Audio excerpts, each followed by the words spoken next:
you know, Hanu still managed to bring a different mix of decks than last time, so we're gonna see some interesting games from him. Right? I noticed that one of the decks here, I think Shpungo's deck was named Banjo Aggro, despite him not playing Banjo. It looks like there's some familiar cards here. I like Illusion. Yeah, I looked at the Shpungo deck, and there was a key card missing from it, and now I'm interested in see how does this deck work. Looks like they are already starting before Yeah, the confirmation. Yeah, Shpungo, literally, we started talking, and Shpungo just entered and started streaming. Just out for blood. Oh, wait a second. That's the spread. This We've better got not two- be my got a city I've been playing. Heart Mirror, so it'll be both decks are using hearts, so it'll be interesting to see whether intellect or strength wins the day. Real brute versus brawn versus brain here. Shpungo, I swear, if you stole my deck. Like a few weeks ago, we were seeing lots of Horic decks in the tournament, but this week we have only one Horic deck from Skrill. Randa, Bacon, you said earlier that you said that your city was looking more and more like Banjo, right? Oh, yeah, it's disgusting. I'm tired of it myself. But yeah, Okay, I so play around a lot with it, and I just keep So- getting more int cards. okay, so this is your deck then. I saw it, and it's an Uno city. Okay, so technically speaking, Shpungo is playing a good number of different cards than I do. He's playing Light Knight, he's playing Soul Shield there, Hive. I'm a man of extremes. When I play aggro, I am low to the ground. I am extremely fast with my cards. Whereas Shpungo is doing something mid-range tier. Yeah, there's some discussion about whether or not to redo, but now the players are just going through. Okay. Redo? Opal Golem is really weird. No need to redo. Yeah, that Opal Golem looks like it's gonna brick. I forgot to take notes about Skrill decks, apparently. It's a standard Horic deck. I've already got it on here because, you know, we've been doing, like, prep and stuff. He runs some interesting things. I'm not sure if I agree with it, but I will say his early game should be pretty solid because he's got 1,000,001 different ways to find just Violet just to get that free mana going. And he's got a big, dirtily mid-game with, like, a Violet got buffed. Now she doesn't have lead, right? Technically that's a nerf, unless... No, I don't consider that a nerf, funnily enough. There are plenty of metal units that I don't feel like run. Oh, big burning nade. That I really can't bring myself to run because they have lead, and I can't give them things like with a Wayne Blade or Air Sword. Oh, that's a skip turn for Shpungo. Be quiet, otherwise Colton is going to realize that you can now play Demon Pact on a Violet in a Horic deck. I am actually... Is that what we're about to see here? I don't know. I was gonna say, it looks like Why would you play Violet with a Scorch open? I don't think Shpungo can kill it, but unless he commits the chakram. He can definitely kill it if he wants to. It's just a matter of how much he wants to. Oh, this is almost sick. If Violet had like one less health, he could mulch it and then go Crystal and Orion to make a wide board. I wonder if he like kind of miscalculated and he was thinking about that. Because he kind of seems to be faltering here for a second. We are 20 patches behind where mulch used to deal 2 damage. Okay. Good here. Understandable. That is disgusting.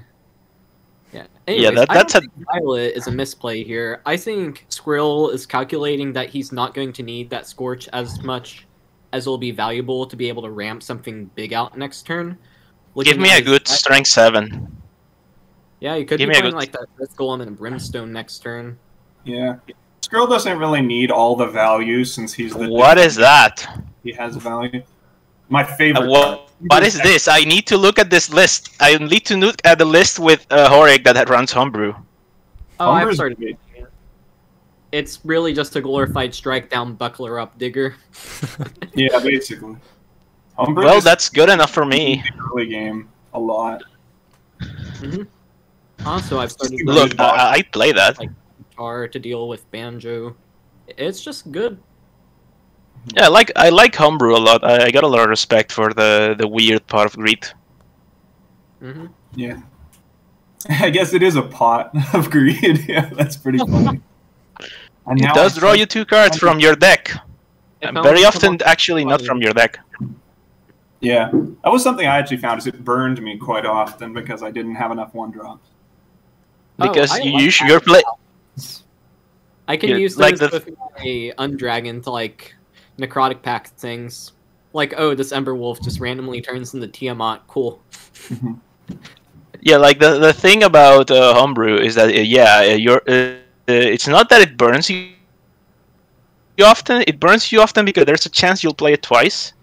So, but if you have a good set of 1-drops, you don't usually get burned by your own homebrew. I would usually I see. few 1-drops when I'm playing Axel Control. Shpungo might actually get a huge Orion here. Like, if these don't get cleaned up, that could be huge. I believe Avatar of Light into Orion for a 3/3 armor. Oh no! Oh no! Ghost Duster was left alive. This is a 6-unit Orion if Shpungo wants it. Or do you cash in the Fate before playing Orion? Avatar first, I think, if you're going for it, because then you can get some extra life. But then again, that you don't want you lose the deactivate if you do that. That's true. It does. I mean, you know that they have Opal Gold, Earth Golem, but I feel like you gotta play Avatar because isn't a 3/3 armor just too good to pass up off this Orion? Although I mean, it is. I guess if you're assuming they have a board wipe anyways. He's already played. He already. Flame. Chill Funeral Moon is still there, but that's about it. Oh, Chill Moon. AoEs, that's about it. Yeah, it seems pretty good. I want to see this Chill Moon. Titanic should also be coming down on a future turn, although not yet. It's in a bit of a pickle now, that's for sure. Well, he still has 30 health. Yeah, I mean, Orion shaves at half of that. True.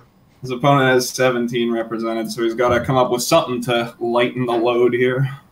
Yeah, now here's what I don't like about Skrill's deck. He's not running Buckler Up, but he is playing Dracomantium. If you're going to play Dracomantium, I feel like Buckler Up is mandatory. And he's also, like, Rumbo's here for, like, old folky and stuff, but those cards I feel like are just too slow. And where Shpungo was dragging behind most of the match, now that he's got this big board, I'm not sure what Skrill is going to do to clap back at it. Molten Heart. Apparently that. Okay, well that's a fun fact, but deactivate. Or I mean, would you deactivate a mummy? Just cash in your Fate. I think you deactivate Cleo just to make it, just to turn it into nothing. Basically, it doesn't. It turned it into a nightmare. Actually, I would deactivate the mummy, turn off that health, then play Avatar, Transient Link to Cleo, and run your Fate unit into it. Yeah, that's also very valid. You just want to deal with Cleo somehow. Oh, Colddozer. I think you could go deactivate, though, and just ignore Cleo and smash them in the head, because they have to then kill their own Cleo somehow. No, Hork will be more than happy to take just that permanent banner. Wait, no, Skrill doesn't have too many ways to take advantage of the banner. He doesn't have other banner cards. Yeah, you're sacrificing a fair amount of damage if you pour it into the Cleo. And even still, deactivating the Cleo does seem good simply because it means that if you do trade into Cleo, then you don't actually lose any of your units, so you get to maintain board presence. Yeah, at this point, I would just ram face. Gato, Sudden Gust, and we sadly can't tell how disgusting it was. I guarantee y'all it hit Titanic. This is actually really interesting, though. I kind of like the way the gameplay is progressing here, because it really seemed like Hork had a handle on it, but the mid-range here really came out and threatened in a very impressive way. Like, he had a good early game defensive a lot of defensive plays, but he's just getting overwhelmed in the mid game, which is an interesting. Yeah, Skrill's gone here. I don't know if he has. No, Skrill I think is off by 0. No, that's perfectly. He got it. He's got it. He's got it. That's exactly 16, and now it's over 3. Yeah, just lost control of the board. Horde cannot sacrifice board control, and whatever happened in his hand, he got clunked up and he couldn't control. Yeah. Yeah, our first game is over. Shpungo is winning this one. So basically, what this proves is that intelligence needs to be nerfed, and Hork is perfectly fine and balanced, and if anything, should be buffed. I do like how they were able to formulate a mid-range game plan, because people for a long time have said like that mid-range isn't a thing, but that looked pretty mid-rangey to me. He was aggressive, but he did establish control in the mid game and just dominate from there. So I take personal offense at the idea that mid-range doesn't exist. SwapGo, you don't exist. Mid-range as a deck concept in this game, to me, doesn't really make a whole lot of sense with like the tools and the cards that we actually have alongside out-of-deck mechanics. Because the whole idea, to me, of mid-range coming from like an Eternal background is that I play really big units that are like way beyond their stat curve, and then I kind of just trade them into you 5 times and I win because you don't have any cards. In this game, that's just what a control deck does.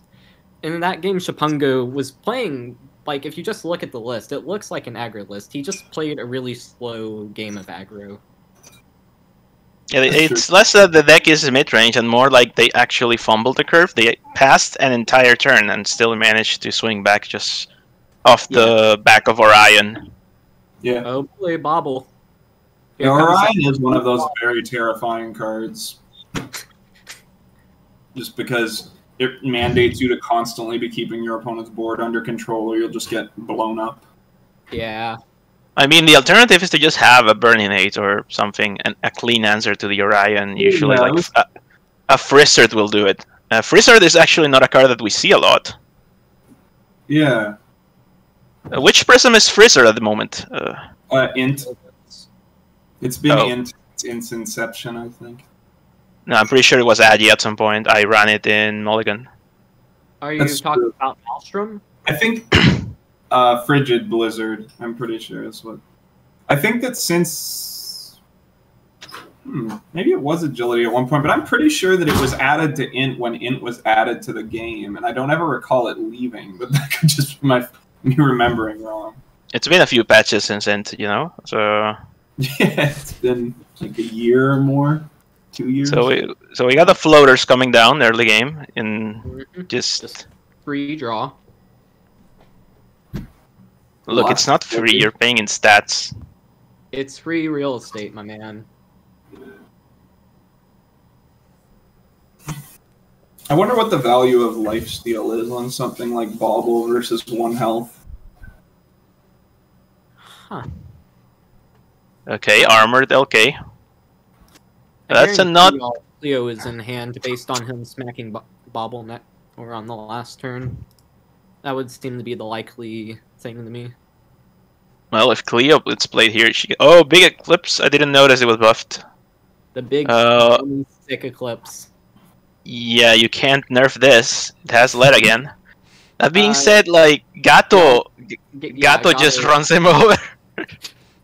Gato, and then remove the race that...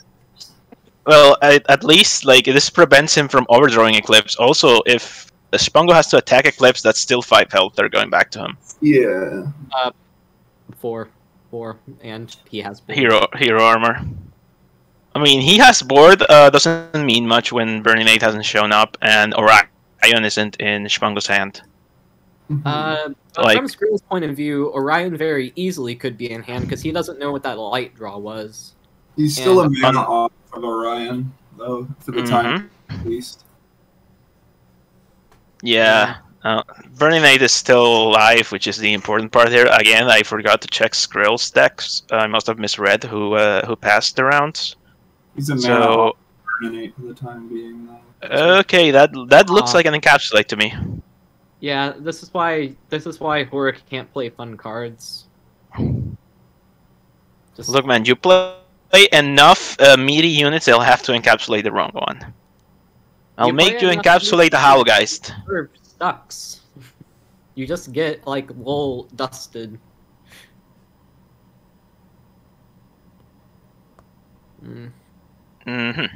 Stonefist is going to be fun here. So, yeah, that's a big Light Knight. What's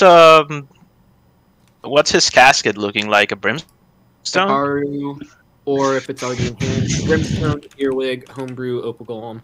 Opal Golem is the big scary thing to hit with casket, because then you just like play every card in your hand. Come on, see which one it is. Oh, oh no! Why would you do this to your casket? You have call to action. You don't need to add Ikaru. I don't know. Oh, I did not help him build that deck. Oh, look, the new shield armor interaction. It keeps the shield. Fun facts. This card is eternal.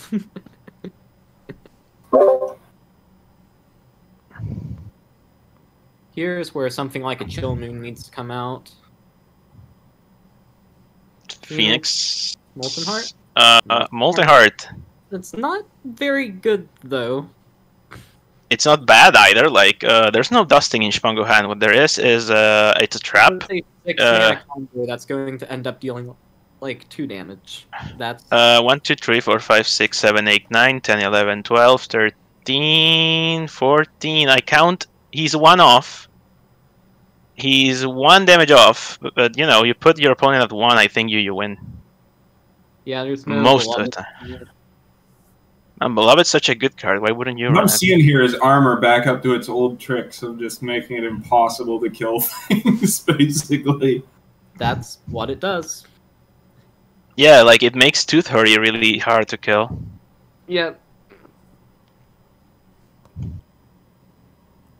Honestly, one of these days, I want to see like the old city like Bill hand buff deck, except play that with Orion and Tooth Hurry.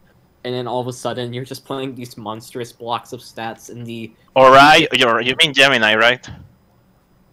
Or, yeah, Gemini. Yeah, like, I haven't tried...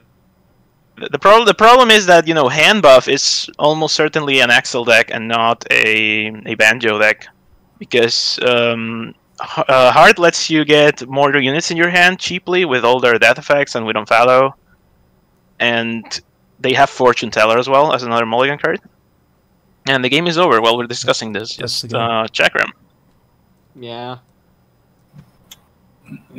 Looking through like stats and stuff, it's very apparent that as much as everyone likes to dunk on wisdom, a lot of Banjo aggro's teeth comes from intellect and intellect's ability to really do a bunch of goofy stuff. And so it's similar with City aggro here. You know, it reminds me of the My deck that we had running around by Alpha Sapphire. The like, 14-letter acronym deck?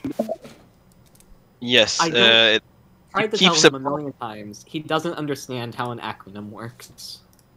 LSDSHUP. UP. 27. I know UP. It ended with UP for Unophobia, but it's LSH... LSHDUP. Yeah, it's low hand size, heavy draw Unophobia, which is such a lie. I like that name. That was a good deck name. It's such a lie. That hand was never small. It was never small. Well, it benefited from being small because it made stuff like Card Sling and Blitz OP. Yeah, Cantslinger, Blitz, Pandora. Of course, you want this. No, he didn't even play Card Sling. He just like played every card. Oh, it definitely played Card Sling in early builds, because Card Sling used to cost 2 mana, which was frankly just kind of bonkers. What? No. Yeah. Card Sling has actually been seeing a resurgence. I've been like tracking it since that little buff, I think just because Card Sling is just pretty decent. No, I've been playing it in a lot of my list, mostly because there's not a good reason to play Blitz anymore. Okay, can we just stop for a moment, peel back, and see what the next game is? The next game is Magician versus Unjust, and Oh. Zygote. Yeah, the first game is over. Congratulations to the Shpungo. He's moving to the semifinals tomorrow. And today our second game is Zygote versus Unjust. So as you know, there's 2 minutes of delay in the stream, so they're still watching the game. I told them to get ready soon, and they will be joining us. While they're getting ready, maybe we can talk about their decks. Shall we start with the Unjust? As you know, he was the winner of the last week with a Banjo deck. It's actually a classic Banjo deck. Yeah, he has the same, basically the same Banjo deck, and brought 2 very large decks in Tactus and Axel. Just decks that go really big or just go really long. Magician has an interesting Banjo in that he's playing for Mulligan just to gain a bunch of life with Archivist and then use Clone Army to do it again later. Oh, I've seen this deck. It's an invest deck. It obliterated my control deck. I was just completely helpless against it. I had no pressure, and he just completely crushed me with it. So it'll be interesting to see how... I had 0 chance. He gained like 70 life in 1 turn after setting up. It was insane. I was like, maybe this needs to be looked at. But then I sort of looked at... I think it's mostly just him playing it, so we'll have to see with like more testing and stuff how it shakes out. Yeah, Unjust also has a really... Vagician also has a... Oh, this is the deck I want to see. I faced this... I faced an Ada that looked a lot like Vagician's deck, and it's basically a deck that attempts to stick a band together. Yeah, it's a very interesting and very low-cost deck, and relies on band together. Yeah, and if you think Orion is scary, you haven't seen band together. Band together costs 6 for a couple weeks. It costs 7. No, it used to. It cost 6 in the past during one meta, and it was horrifying. It's like you had to clear board every turn, or you'd just be deleted from existence by it. That sounds like turn does.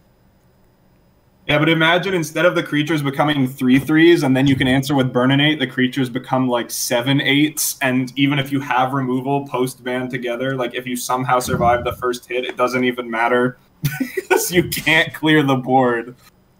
So we're talking about the Unjust deck real quick, going for Axel, and their hand looks really awkward. But I don't think, unless Magician has Strike Down, he can't answer this Who. Yeah, I think this Axel deck is the right deck against the Ada, because it has lots of removal and dusting. So yeah. Nah, I'd play Banjo. Elderfall, no. Oh no. Well, there's no removal for the Who, but also you're not gonna Moonbeam, right? Well, with this hand you do, because your hand is garbage, but you didn't exactly get a lot of value out of the Moonbeam. It basically just healed you for 3. Oh, yeah, this hand... Pro deck. Oh, Smite is cool. I haven't seen Yeah, Smite. this hand can just remove anything. Like, it has Chill Moon and Seal of Doom. I actually saw Insomnia doing well in the stats, which is surprising because I've always thought of it as a really awkward, hard-to-use card. It is. It absolutely is. Okay, Shogun. But still, Who is still around, and Unjust is under no pressure of spending Chill Moon or Seal. Yeah, I would just play Moon here. Would you? Yes. I don't know about that. Well, it keeps Who alive. It doesn't matter. Like, it gets attack. He could have dropped the Moonbeam onto the Flashbang and then smited and then attacked into that. But I'd rather save the smite since you got Chill. I think the deck runs Lead Goblet, so it could have buffed out of that and killed. Oh no! Gosh, the Flask. Why? It didn't deserve this. Okay, Moonbeam. This Who is just pulling out its perfect Tooth impersonation of just being annoying, despite it being very dead. It feels like this thing should have been dead like 2 turns ago. Yeah, definitely. But again, it's kind of the Gatto thing, right? Where it's a stealth unit that denies you to answer it on board due to constantly providing removal options. So. Maybe I'm not looking at the right deck here, but I swear that like the deck list I have for Yeah, this isn't the right deck list for Unjust. Hang on. For some reason, I had some weird aggro Axel list for him. That's Urban Nomad. Aha. Yeah, Urban Nomad sadly didn't make it, I think. Unfortunate. Yeah, he was I going to wanted play today, but instead, Geenareeno is replacing him. Edge Boy and Unicrom. There seems to be a mistake because Bajician forgot to trade in the Amalgam for value.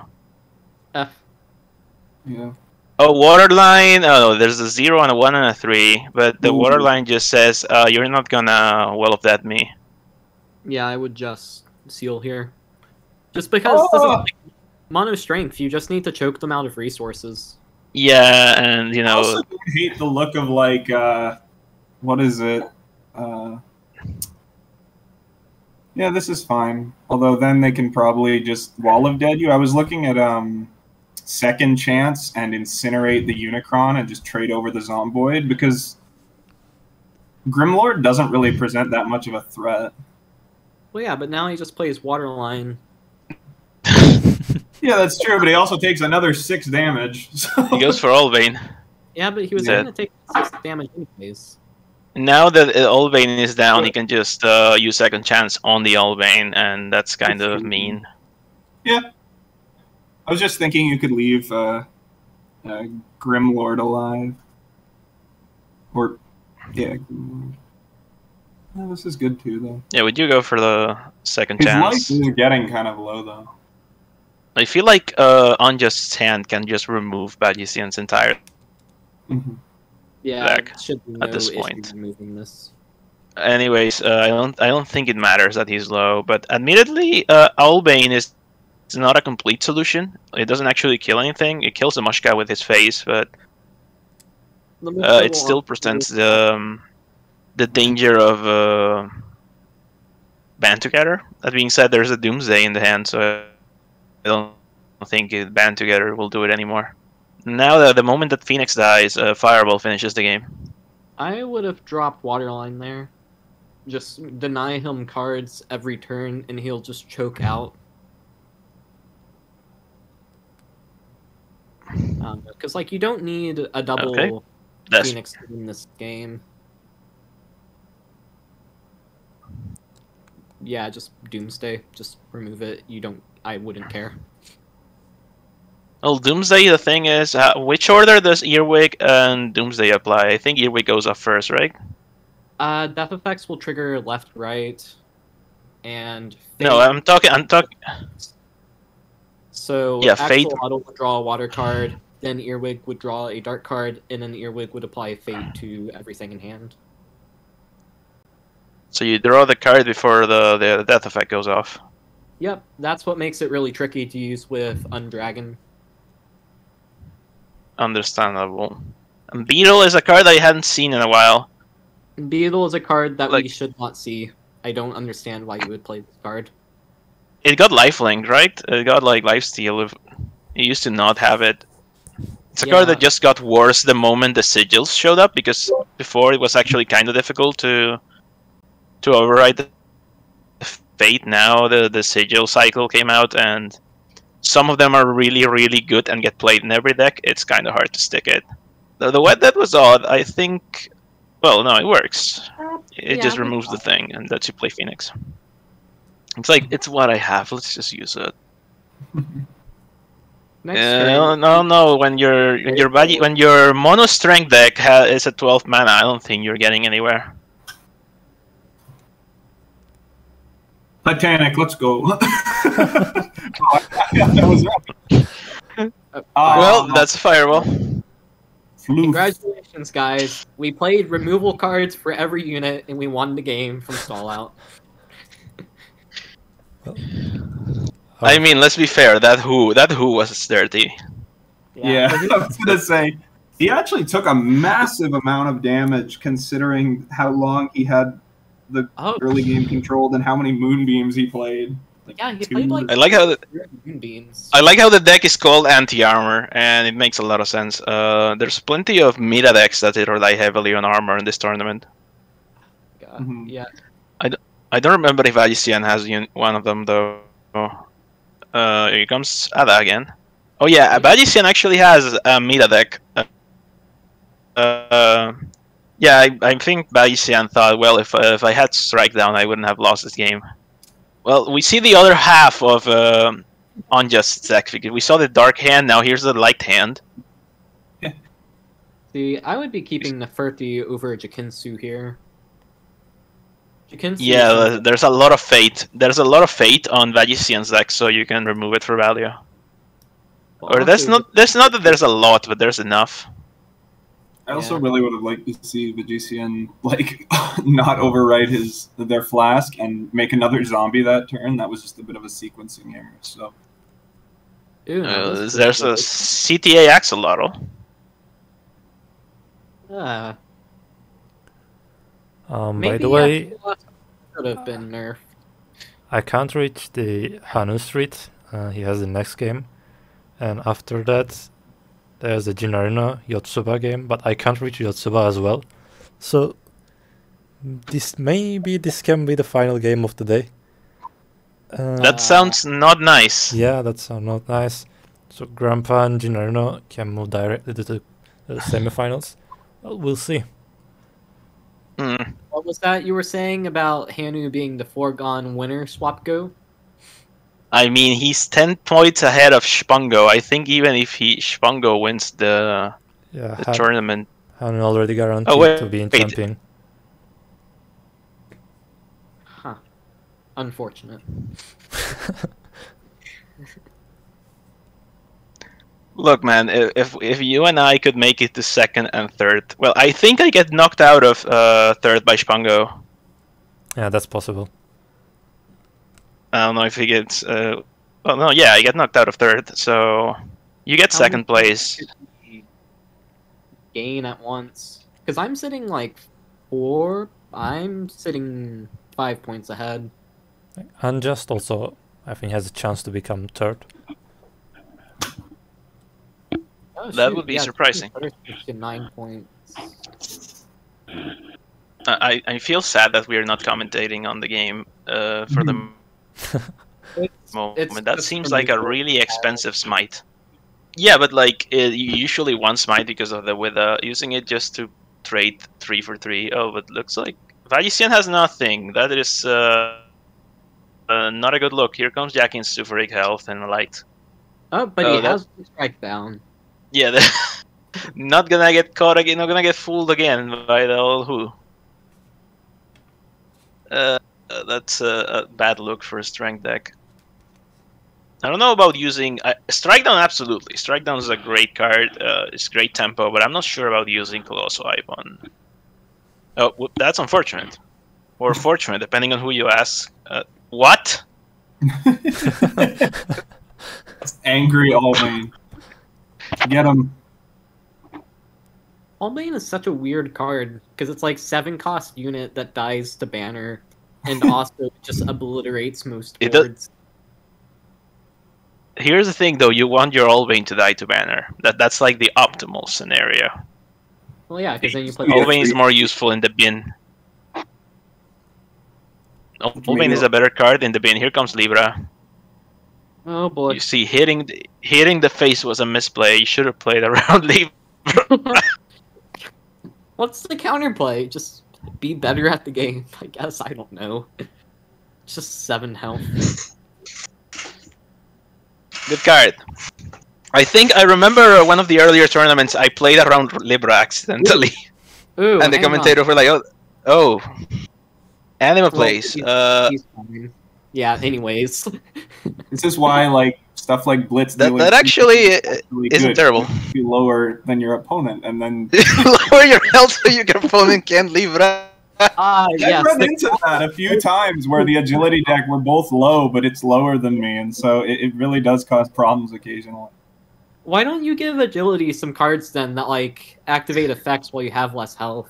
That's something I'm definitely considering. We're just like I'm very interested in that. as an idea. It's something I've totally been considering. It's just we don't have room to put in a ton of cards right now. But it's absolutely like just get Draco back in and make him work on like a life gap instead of if your opponent has 30 or health. I've been thinking like something I'm very interested to explore with agility is like if you have like if you're like below a certain life total, probably not like a life gap because that's harder to use as agility. But if you have lower than 20 something, some effect. Okay, Vishivan raised that probably sealed the game already. Yeah, this is. Oh, but Axel was gonna die. There was a skull on it. Axel is as Axel does. It's the most defensive deck in the meta usually. Where did that? Oh god, it's chunky. That's an amalgam. That looks like an amalgam that ate a Gemini. But and that's a judgment. Anyways. Oh no, anyways. Walter, can you confirm whether or not amalgam is supposed to be like a cat or a dog or a cat dog? It's like, a dream beast, so it's an amalgamation of different ideas that people have. They're native to the dream field. Spooky. It's parts of it. Its hind legs were actually supposed to be like cervid, like deer legs, but I think they got they're just kind of thin. It was supposed to be formed of like numerous different, like the legs of a bear, the head of a cat, tail made of octopus. Well, let's stop a moment and congratulate Unjust. Yeah, congrats. Yeah, congratulations. I would just like to point out that Unjust is in fact a member of Foxfang. I'm not saying why he's such an amazing player, but there certainly is a correlation there. Look, man, I don't think Foxfang has much competition at the moment, so... Is it really... Are you gonna be proud if you don't have competition? Yes. You cannot stop me. It's just the picture of the guy who's very excited to have won a medal, and then he's like on the 3rd place podium. Oh shit! He's like... Oof. Man. Talking about. It's like that picture of the cat on top of the pole that says, "I see no gods up here, only me." There was no reason to call me out like that, okay? I mean, trying to be mean. It just made me think of that, how people were talking about like no competition. And Zygote is trying to see if we're gonna have a 3rd or 4th game today because yeah, I'm trying having to some reach difficulties. Yeah, but they're still not answering.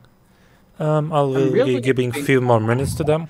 If they come, we can play the games. They can play the games.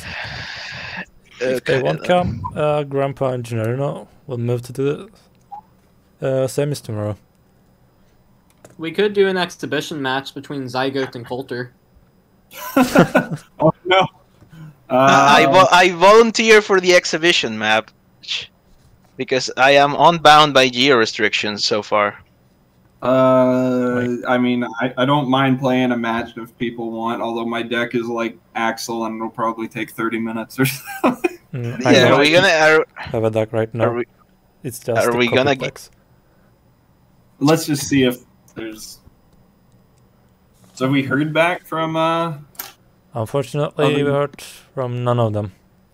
Like, Grandpa is here, Geenareeno is here, but their opponents, Hanu and Yotsuba, are not here right now.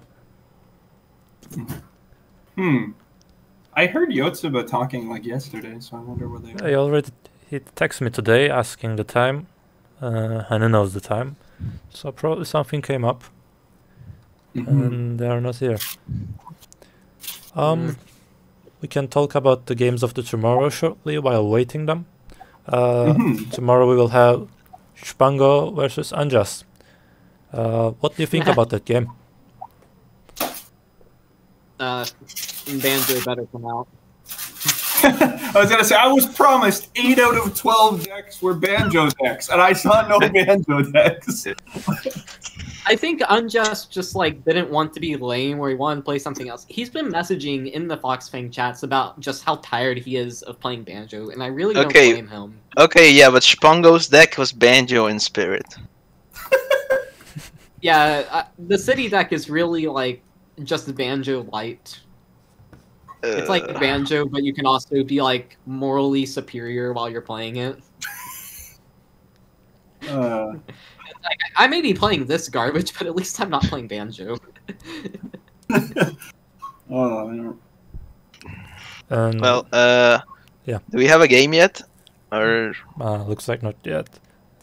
Okay. Finally, looks like we're gonna have Grandpa versus Geenareeno game tomorrow. okay. yeah. Honestly, I don't know, man. Like, if we don't have a game, if Yotsuba and Hanu just don't show up, couldn't we just do finals today? Yeah, Actually, that's what I Has want. anyone DM'd them directly to try to just reach out to them? I DM'd them, but they're not like, we can do the finals right now if all of the participants are available, but we should settle it for tomorrow also. Maybe we can ask the chat what they're thinking. Well, we have to wait for 2 minutes on that, so That's true. Here, I'll just directly message the chat. so in the meantime, I just play Bacon, right? Yeah, if you can. That's not a good time, man. I'll play Banjo, just to we really need a Banjo on screen, so I can play my old, Inspirator Banjo. And play 230 again. Man, Inspirator used to be so overpowered. It was hilarious. Well, that's because Sears Mask was dumb. Yeah, that is also true. Although it was also probably had something to do with the fact that Inspirator used to be a 2-cost 1/3, which was a much better stat line and a much better cost. Yeah, but it didn't have like stealth, right? I don't think it had keywords. I think it had lifesteal. Also, the heirloom was AOE. Yeah, heirloom used to conjure onto every ally. It was messy because it didn't aim. It was just a spell of the element, so you couldn't aim at low cost spells.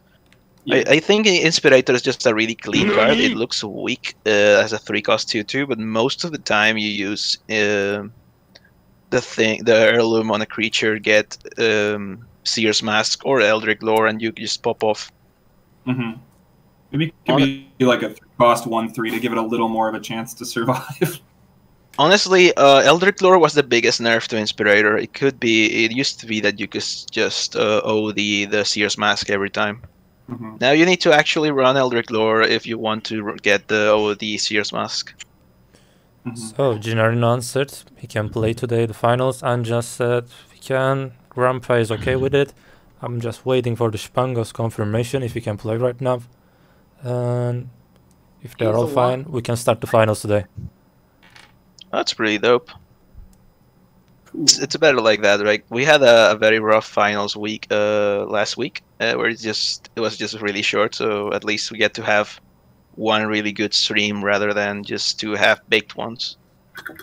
So what I'm hearing is that, therefore, Banjo was clearly shown to be a total non-issue because it didn't show up in the tournament at all, which proves definitively that it's not a problem. It doesn't need to be addressed. So Shpungo is also fine. Yes, of course, but it is funny to me that Bacon's gonna contact Unjust and tell it to play Banjo. get in here and play Banjo. No, I've already done it. I mean, I don't need to see Banjo in action to see the stats clearly also show it since we've got Bacon actively colluding. And I've heard from the community. To be perfectly honest, like I knew that Banjo was strong still, but we did nerf it like in the last patch, and then I hadn't heard as much about it since, so I assumed that maybe it had... Yeah, like here's the thing about the Banjo changes. Like I looked at the int changes, and very few cards actually got nerfed. Of course, the Height Shield got nerfed. Or the patch before that? Yeah, the last patch, I feel like a lot of int cards got like side grades. Like, yeah, Ivy got nerfed. She's a 2-drop now, but that's not necessarily a nerf sometimes. The Ghost Duster definitely weaker, but, it's still good. It didn't get exactly nerfed. It got changed. And to me, honestly, Angler. Yeah, Angler actually, I think it got buffed. I think the card is so much stronger now. Yeah, It does so many crazy things, especially when you're actually using the int cards, the war support. Mm-hmm. I was actually talking about the patch before that one, where like 7 to 8 int cards were tuned down because Banjo was being talked about then as well. But apparently that didn't really slow Banjo down, which I mentioned it's because Banjo is just kind of a pile of well-statted cards and removals, so it's hard to definitively target problem cards in it. But I have identified certain problem cards, which people have been mentioning as well, like certain cards like Gemini or Orion, which really punish you for not constantly answering Banjo's boards. They're really harsh punishes that can just lock out a game, so those are definitely some like key points that are being investigated. Although again, as always, I don't want to just delete their usefulness entirely, but I have some ideas of how I think some of those cards could be tweaked in interesting ways. I also constantly have been looking at Encapsulate, and I'm not sure if it's totally busted or like just a good card. It used to be a good card when it gave both players an attachment, and now then it got buffed. Like it's once, like if you compare it to Chomp, it makes Chomp look like a Chomp. That's true. Although Chomp can deal face damage, so that is something, but Encapsulate is definitely pretty good. I've been thinking about tweaking maybe the flavor and stuff of Encapsulate a little bit. I don't honestly know if it needs to conjure a card at all. Is a 5 cost just delete something maybe good enough to be definitive? Yes, that's a very good card at base. Mortal Blow. Yeah, Mortal cost 4. Card deletes a thing. Mortal Blow is a good card too, though. So I think that Encapsulate is maybe a bit above the line or whatever. But I think that like just paying 1 extra mana to Dust is not like an unreasonable trade, but getting the extra card, etc., is a little wonky. So yeah, well, also Mortal Blow is good mostly because of like the prism and the element that it exists in, because being dark is honestly just like one of the best elements you can be in the game, because then you get to draw off of Fate. But in Strength, they don't really have that many good hard removal options. Like you have Soul Taunt, Deadweight, and Mortal Blow. Whereas all of these are dark. Yes, you're beginning to notice a pattern here. Whereas in the Int Prism, you've got like Germinate, Defragment, Deactivate, and then also Encapsulate. So and also Water Rune. Oh god, yeah. You just have a lot more hard removal. So even though, like, just number for number, Encapsulate may be, like, worse in that regard, I think it's a better card because since it's an int, it can do a more specialized role, and it can do that role better than what Mortal Blow could do. Yeah, for sure. Int is supposed to have the best removal in the game. That's how, or like the most, like, effective removal, the least conditional removal, the removal that just says, I'm just going to delete anything, basically. Yeah, they have Gear Grind, man. Gear Grind is a dumb card if you can keep up a hand size. Yeah, but that one's conditional, at least. I think Gear Grind is pretty fair. Yeah, but I think most of the... Yeah, it used to cost 3, and it was dumb, especially out of Mechabon. The hand, but being able to grind for like 6 damage and mulligan your hand for 3 mana was still pretty nuts. Yeah, I remember I had an old meta deck, but I think someone else in the tournaments played a similar deck, where it's just, you just play efficient removal and play old Manage Memory and get 4 of them back. And you just kind of win.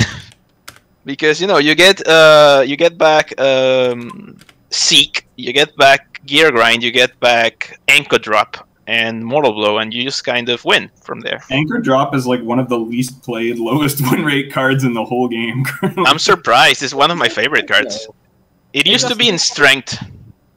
It was good in Strength, I think.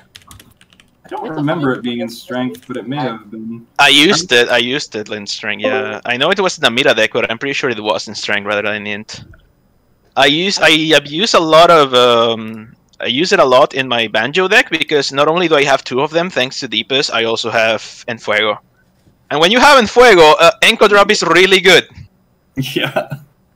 And yeah, Geenareeno joined us. We're starting the finals with the Geenareeno YourGrampa games. Good. Let's see what they're bringing. We see Banjo. the Banjo mirror match. No, it's still not Banjo. Banjo. We have Fox, and is it facing off versus Banjo? We're about to see. Nope. It's Iris.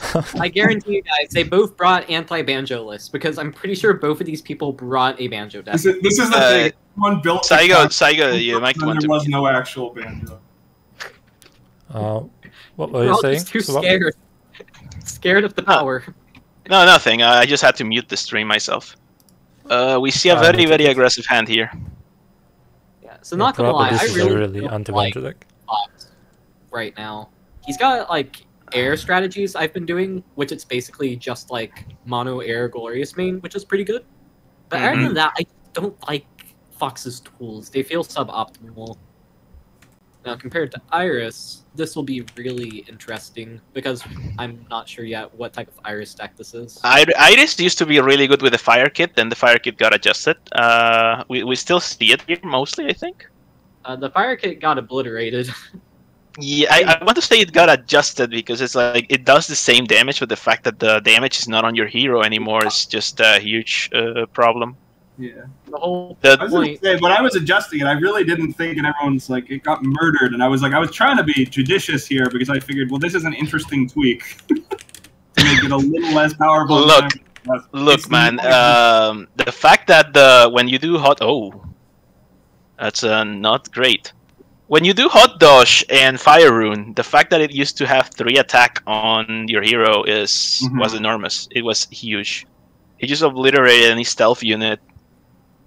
Yeah, it's definitely understandable. Banner is just it's very tricky. Like that, there's a reason why +1C banner is a meme. Is because it's just so useful being able to use your hero as removal, and so that's why even though. Like, I did realize it was going to nerf it, but I figured, well, this won't be as huge of a deal as just, like, straight up nerfing things. It's, like, just adjusting them, and then everyone was like, this is so much worse. Look, man, you introduced me to how broken Banner was when you were, like, I started the game, and I was matched against you, and you introduced me to the 1-3 Salamander, the 1-1 Gato, and the 1-3 Giza. Well, you didn't even have Banner, but it was a 1-3 Giza, and also I think 1-1 Axolotl. Just Banner is that play there. He just dropped his backstab on face to ready. Yeah, burn. That's it. That's all you need, right? Oh, there's an example of the. Oh, fire rune. Oh, that's a big coffin moth. Whoa! Oh, this is a huge play. Coffin moth gets quest. Coffin moth makes a dude. It removes the skeeter. The speedster. So Geenareeno doesn't have a second source of banners, so he can't actually honk the coffin moth away. Could just Grim Reprisal it, I guess. It's just a cleaner answer. One cost kill the thing. Just Grim Reprisal play for Brimstone. Yeah. Yeah, now granted, you should just be playing Strike Down at this point. Why not? Like, but you can do both. Why not both? Like Fox has the option to do both. Deck space. Then, well, 3 damage. Got something else. What the? Oh. I am very suspect about this Hontaro. I am not a big fan of this Hontaro at all. This makes me very uncomfortable. It looks like it's sticking though. Oh no, it didn't. It's a slash. The only person I've seen be able to do that is Alpha. Just raw Hontaro. Yeah, Geenareeno kind of screwed himself here. Here's where Backstab would be a great card to be holding. And so would Speedster to clear out, like, the Mechari. Boy. Maybe he didn't know. Like Pandora here into Brainstorm? Does Brainstorm have banner? You want to clear Mechari, though, or other things just look ugly. But, I mean, you could also go Brimstone Trailblazer. That just feels bad, man. Just playing Brimstone Trailblazer to their death. There are no good plays here, really. Oh, God. I mean, honestly, the weak point in there is Trailblazer. Brimstone's, like, decent. Oh, Greatest Fire Sight. Does he have a red sweep? No, it has another fire strike that's gonna hurt him more in the face. Much to Bacon's chagrin. Yep. I sure do love taking recoil damage for things that other prisms do for free.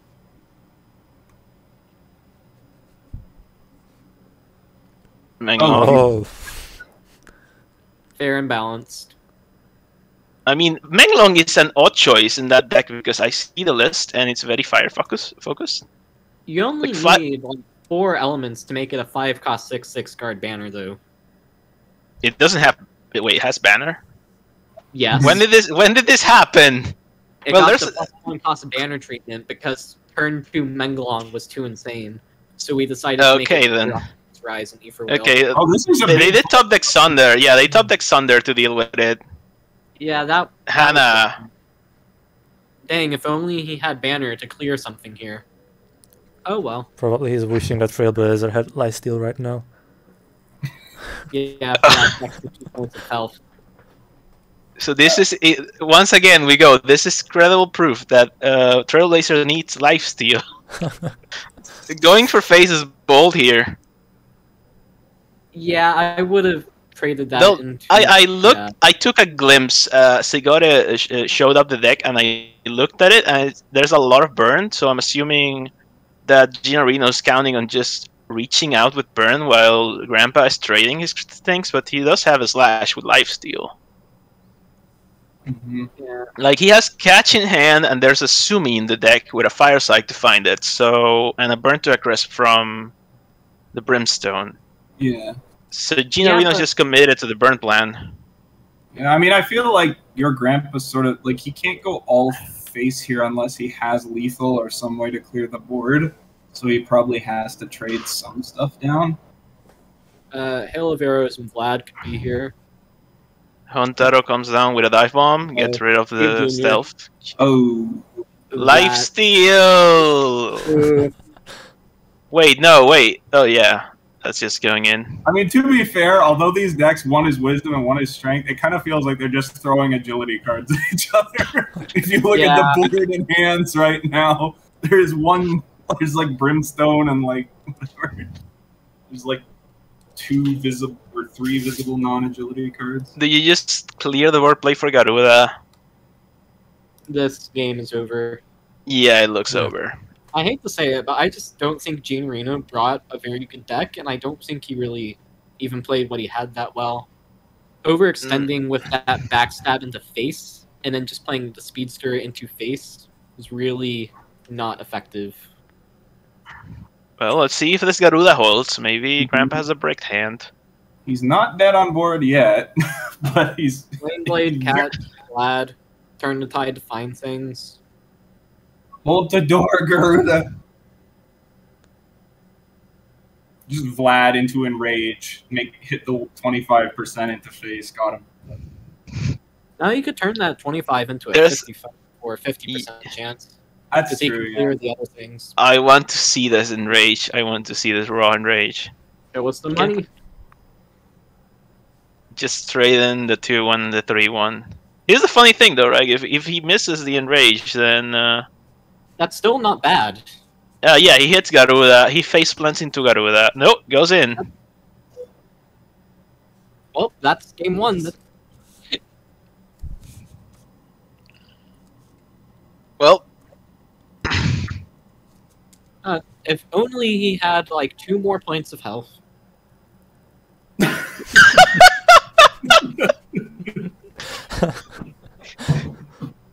I mean, what's that not exactly for? I was waiting for this to happen. It took longer than I thought it would. I was just waiting. yeah.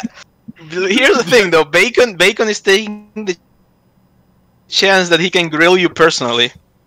That's true. I literally- Although I have been talking with Bacon numerous times in the chat. But yeah, for sure, some of the changes, like I think the Trailblazer in particular is one I'm reassessing just because I don't think Trailblazer was a massive... Like, again, it was looking at the stats, like agility. It wasn't... Oh, here we see a Mira come down. Is Geenareeno, I believe, has a Floodwaters, right? Yeah, it's a very water-heavy deck. Some Yeah, of it's the a mirror floodwater decks, actually, in terms of raw win rate and even play rate, are very close to Banjo's decks, which again ties into the idea that the key thing here is kind of like int. Int is good. Yeah, it's like is one of the key factors in the top decks right now is int. Playing Int is just a galaxy brain play right now. Doesn't matter what you do. I'm honestly disappointed that Supermind isn't actually called Galaxy Brain, because that's kind of what the name translates to. Yeah. Hey, Oh wait. gosh, I'll have to keep that in mind as a name, Galaxy Brain, for some other code. Speaking of which, I want to see Overmind in an aggro deck, because that card is just disgusting. Didn't you say that Banjo is an aggro deck? Because I don't believe in mid-range, I am a mid-range denialist, yes. Okay, so that's an aggro deck with a Supermind in it. No, Overmind. The one that just days. Oh, the Daze.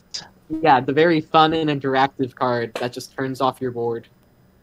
I mean, it always. I remember seeing such a deck that just attempted to do that a long time ago. When it was no. Everything. No, it wasn't you actually. It was someone playing Strength. When Overmind was in Strength, and it was called like Razzle Dazzle.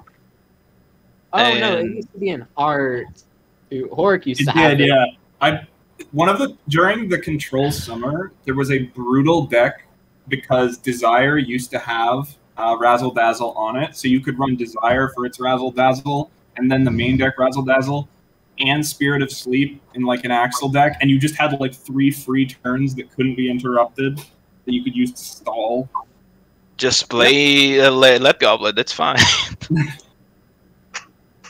Yeah, play a very bad card to counter this. Well, Let Goblet used to be really good when it costed 2. It's like it's a card that kind of needs to cost 2.5. Yeah. You just banner it. Give it banner. He needs banner. For April Fools next year, you guys just need to release a game mode where literally every card gets +1 cost in banner. Except the banner cards get -1 cost, but they lose their banner. I would play a Gato that costs 0 and a Sudden Gust that costs 1. The 1-mana Sudden Gust. That existed at one point for one patch, and it was very mean. I think it was still during internal testing, but it was crazy. I have considered actually removing Banner from Sudden Gust as a nerf to Gato, but then that just makes the main deck Sudden Gust like unplayable. Okay, so here's an idea. Remove main deck Sudden Gust. Nobody plays it. It's a terrible card. It's not just terrible, it's not a fun card to play, because like it just removes a thing. That's incredibly lame. Like, what do you do with that? Geenareeno, you're taking quite a bit of time to choose whether to play Iron Shell or Nessie. Yeah, he should really just be dropping Iron Shell here. Anyways, Iron is a very aggressive deck, and he's going to have trouble dealing with these walls. Yeah, Gisa. Anyways, the thing about Sudden Gust versus a card like Duress from Magic is that Sudden Gust, you can't target it. It targets leftmost, which is useful. Usually the leftmost card is a card that they've been saving for a while. Okay, that does have the... In the future, we are very interested in allowing people to do something like a Duress, where they can pick something, but it's just not... It would require more development time. It's new. I can see a Shell Officer here. I would just do it, honestly. Shell Officer's pretty good. The sooner you get that thing out, the sooner it's just control the board like crazy. Officer, do you clear Huntaro or Giza here? Maybe Huntaro. You clear the Cube Junior. Oh, that's true. Yeah. That banner. You can actually develop Officer. Oh, you can do some pretty cool stuff here. You can clear the Cube Junior with the crab. Oh no, wait, the crab silenced. It's silenced. You can't do it. This is the no fun zone. Silence the crab. No more crab rave. The one time that the Breaker Crab could actually be played for value gets silenced. I consider in my Auric Grave Roll deck, so that way my Grave Roll is just 1 mana less. But then I actually play it, and I'm like, wow, this card is kind of just a -1. It's fine. It's a 2-cost 2/4. That's not an awful rate, and Ent at least has a lot of water synergies. Okay, loses the Shelly. Totem. Ooh, that's is bad news. Nessie Capsize can't come down this turn, so. That's one of those cards that I'm like surprised isn't just everywhere, because it's like inherently like you compare it to like Rumbo, and Totem is like so inherently ridiculous by comparison. Yeah, but you've got Totem has a downside that it burns you. It burns That's you true. unless you have a lot of one-drops. Very true. Yeah, and also the one-drop cards that you're pulling with it, those are kind of just removal bait. So sometimes it can go off, and it can go off like crazy. Other times it just gets hit by like burn to crisp, and then you're just down. Yeah, I mean that's the vulnerability. I mean, Rumble. Yeah, it's an agi. It's issues, though. the thing is that in the context of agi, Totem is the one target. It's a one dust target. When you're playing hard, every single card you have is a death trigger, so the dust effects your opponent have are pressured. When you're playing agi, your opponent has a burn to a crisp that they can't really play, then you play Totem and they go, "Oh God, finally." I was very interested to see a discussion where it's like you just play Phoenix as dust bait. You just play your other stuff. That's literally the best. Nessie's gone. Oh. Nessie's gone, sadly, so no capsize. But Phoenix is just like my dedicated dust bait card whenever I need it now. Well, that looks like a clean Hammerhead if you just pop the Totem and then play Hammerhead. Fly Guy's coming out. Oh no! Fly Guy! Hammerhead. Wait, well, you have a Water Rune, yes. That's a very bad Water Rune, though. Like, it feels bad to Water Rune just to remove the Hex. Yeah, you don't get the Vapors off, you don't get the Banner off. Earwig, They're, like, actually really low on cards. And not even close to winning. Like, they have the Grandpa's at 19. Yeah, how did he draw so many cards? What did I miss? Nessie died for no value. Scooter didn't draw any cards. He played a bit too fast. He overextended. Yeah. That seems to be the common issue here. Of course, if Geenareeno just draws, like, Floodwater next turn, that's pretty bad. Floodwater's cost 8. Yes, it's also drawing 8 cards. Yeah, it costs 8. You can't play it yet, is what I'm saying. Yeah, but Grandpa's not really on board right now. Yeah, he has a space to cast that. Grim Reprisal, just get rid of the Vapors. Zygote, you've kind of just been hiding in the corner while we've been talking and ranting about all these things. What do you think of this? It's nice to listen to you all, actually. I mean, yeah, like Zygote has the job, the task of maintaining the stream. We can't blame him for not interacting. Geenareeno draws another removal card. Oh, that's a fast Menglong. You can just Waking Dream, get a Seer's Mask. Oh, no, sadly it's Eldritch Lore. Yeah, Eldritch Lore's probably in. I'm writing up my little mini-series, I guess, on all of our elemental dragons right now. I've already got the one for Menglong done, and I've got some things to say about that card. I honestly am feeling like they weren't gonna undaze that familiar. I really like just trying to beat YourGrampa to death. Well, that sounds bad out of context. Don't clip that. Just really hammering. Clip it immediately. Everyone getting clipped. There's a bounty for the person that clips Coulter saying, "I want to." No, I'm not gonna say it because they clip me. Coulter is about to introduce us to why we have nursing homes. Anyways, Geenareeno really needs to top deck the Floodwaters now. Like, I don't think Crossref is the other sort of card draw that he has from the peak that I took to his deck, but otherwise just holding removal and not even a life lead. No. The actual Chakram feels really sad. It's always sad. Let's see. All the same. Like, free my boy. Yeah, look at the hand. The Polar Bear, Krakus, Floodwaters are good draws. Hey, what does Crossref is not embarrassing. It has a potion now. No, yeah, but what it water comes with a draw with Angler? It might. I don't think it draws Floodwaters. I think it draws Anchor Drop, or he already used Water Rune, and I don't know if he's running Sunder. I didn't get to see it, but we might not even get to see it. Just Grandpa just doing a lot of damage out of hand. Oi. Wow. You see, Oi. Jeez. Goes to 1. Oh, yeah, there's the Angler. Yeah, the Angler is gonna pull like Sunder, and it's not gonna be enough. Mass Confuse and well, Lifesteal. And So he produced technically, 3 points of Geenareeno is damage. alive. Let's see what the Agi deck does. Ooh, the setup. Well, Oh, there we go. And yeah, there is Sapita. riveting. That's a card that you don't see often. I've actually started running her mostly to Yep. supplement draw because Blitz is kind of just a feel bad card. Is Zapata actually, like, statistically seems to be doing very well, even at higher levels? It's pretty good. Like, it's above 50%. Well, yeah, I think it's very comparable. It's very comparable to Gisa. But of course, Gisa is just a totem. It does nothing. Sapita actually has lifesteal, so... Yeah.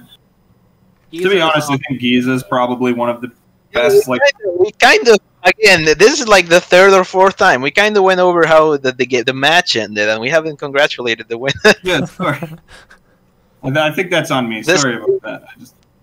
Yeah, we have to take this chance now that you're here. Anyways, congratulations. Yep, Yeah, congratulations. many congrats. So let me check our next game. It's gonna be Unjust versus Shpungo. Let me check if they're ready.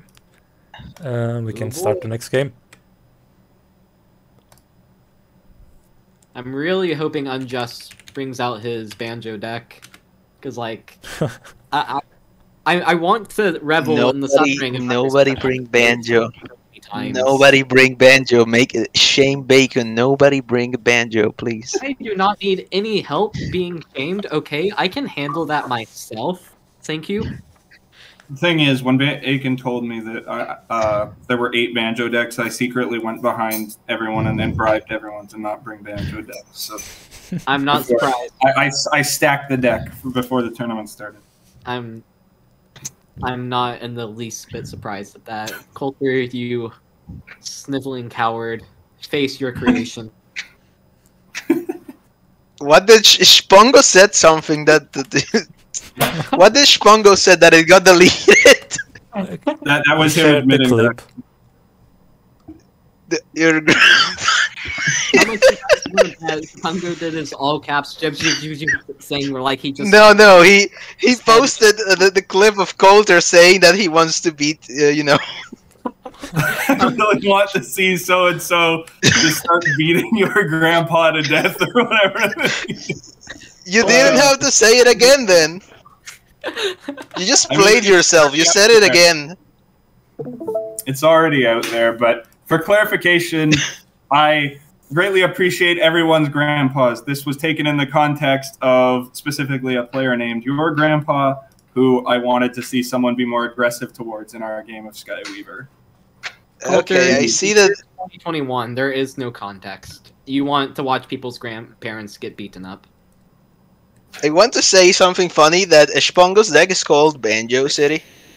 And I think that when I was taking my notes, I also called the deck Banjo City. Because I if the deck's really weird names, and I appreciate that Shpungo and I are in the same wavelength here. Also, congratulations, Bacon. We have a Banjo. We have Unjust playing the Banjo deck that won last tournament, except just watch adjusted for the patch. Just watch. It's gonna be Banjo Invest. No. No, it's not Banjo. It's not Banjo Invest. I personally know this list. Unjust will hit up the Fox Fang chat and be like, "Hey, can we do tournament prep?" And I'll be like, "Okay." And then literally like 5 minutes later, I'm already raging. Like, and just removed the Soul Shield from his list compared to last week. Yeah, it doesn't just auto win aggro anymore, so he doesn't want to play it. High Shield now dies. High Shield now dies to Water Rune, so it loses points in the mirror. To Water Rune and to Incinerate. Well, no, it used to die to Incinerate, just not Water Rune at all. Bubble, Cellar, just all the things that give you cards. I love me some Scooter. Opal Golem is going to discount that Gemini. That is disgusting. Yep. There's a lot. I see a really big. Okay, so what does he get out of this? Gets his own mulch. Play Hikaru. Play for. Yeah, Oh, he Opal can play for Gold's Hive kinda immediately, nuts. but he wouldn't. That was crazy good. Yeah, this is what the int deck does. Wait. It just- You gotta attack first. Yeah, we're just going to draw all of the cards on the turn. That's just how it is. Yeah, look at Are you ready to see a turn 5 Gemini? Ah, there we go. I was thinking like if he It's has a trap. Oh, It's a trap. well then. Well, those are incredible draws, right? He can just go LK Flask into Hive, kill the bubble. You could get some pretty cool, That pretty seems like- decent pop off here with like Hive into Avatar of Light, making some shield spheres. No, play it LK Play first. Hive Come to on, save the you need Flask. LK first. I would have gone for Yeah, the that's big old a Gemini sequence. This is probably pretty good too, though. No, I guess the sap. I forgot about the sap. Yeah, Avatar. I actually forgot about the sap. Light Knight doesn't care when the ordering is, unlike Avatar. Yeah, like No, I Knight mostly doesn't meant benefit because I unless thought his it shield was- pops. Greetings, Skyweaver. We need to start a little side tracker for how many emotes Shpungo does in his games, because he always just is like smashing that button. Just like everyone here should be smashing the Yep. like Yeah, the dust. Oh no. I don't know. Maybe Shpungo's theory is like if Wait, he has what? better actions per minute or something, he thinks he's playing a different game.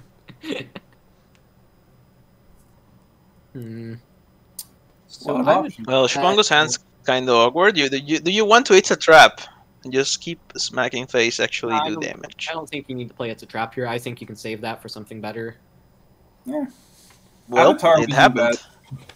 But this totally clears the board and provides very few weight and pushes more damage. So. Yeah, I guess Control Brain would have gone more conservative with it. I mean, you also like if you can stick one of these armor units and then Gemini it, that's going to be a world of pain. Yeah. Wait, what was that meme? Aye. it's I swear it's to God, that's Gato. gonna It be just something it like- wants to come out. boom. That's the Gato. Gato Gemini. That wasn't a meme. That it was was an omen. foreshadowing. Like, yeah, Shpungo. Oh, this is a good use of Coaldozer though. That'll get some work done. Coaldozer into No. Yeah. guitar. Coaldozer Avatar. Yeah. Or it could Coaldozer be like Avatar seems really good. Coaldozer, Chain Toss, Hacks. Hex Crystal. Yeah, Hex Crystal. Hex Crystal, yeah. This definitely seems right. I don't mind Avatar just I'm because not sure what getting, the issue is here. getting a 3 HP Light Knight seems decent, but Crystals and Hacks is also pretty good. Yeah. Curves out better. And I'd like to save the Trinity Link because you can do some cool things with that card. Also, like, Maybe Crystal Hacks is better. Also, like- your mana next turn. Crystal Hacks is better because at this point, Shpungo has so little hand that they might not be able to prep Crystal. Yeah, that's the thing. Next turn, he Might has, have the cards to empty their mana. has a guaranteed prep on Crystal using Encapsulate plus Avatar to trade Crystal in to get the Vapors, if need be. Here's that gear grind. Megabon gonna delete that Coaldozer. Yeah. You gotta love Mechabun drawing an armor unit just to shuffle it back into your deck. Mhm. This is a bit. Look, awkward. it could draw a card. It could literally say draw 1-drop, and it's fine because you just shuffle it back. I mean, yeah, it's value. It's good. Uh, It's just a little funny. it's a good card. It's a split card basically. Sometimes you just want play it for tempo on turn 3 on 3 mana, or sometimes you just really want the effect. I don't think spending Encapsulate just to get the Vapors here is worth it. Yeah, probably not. This is why you should really be running things like Curious in this list, which I don't think he has.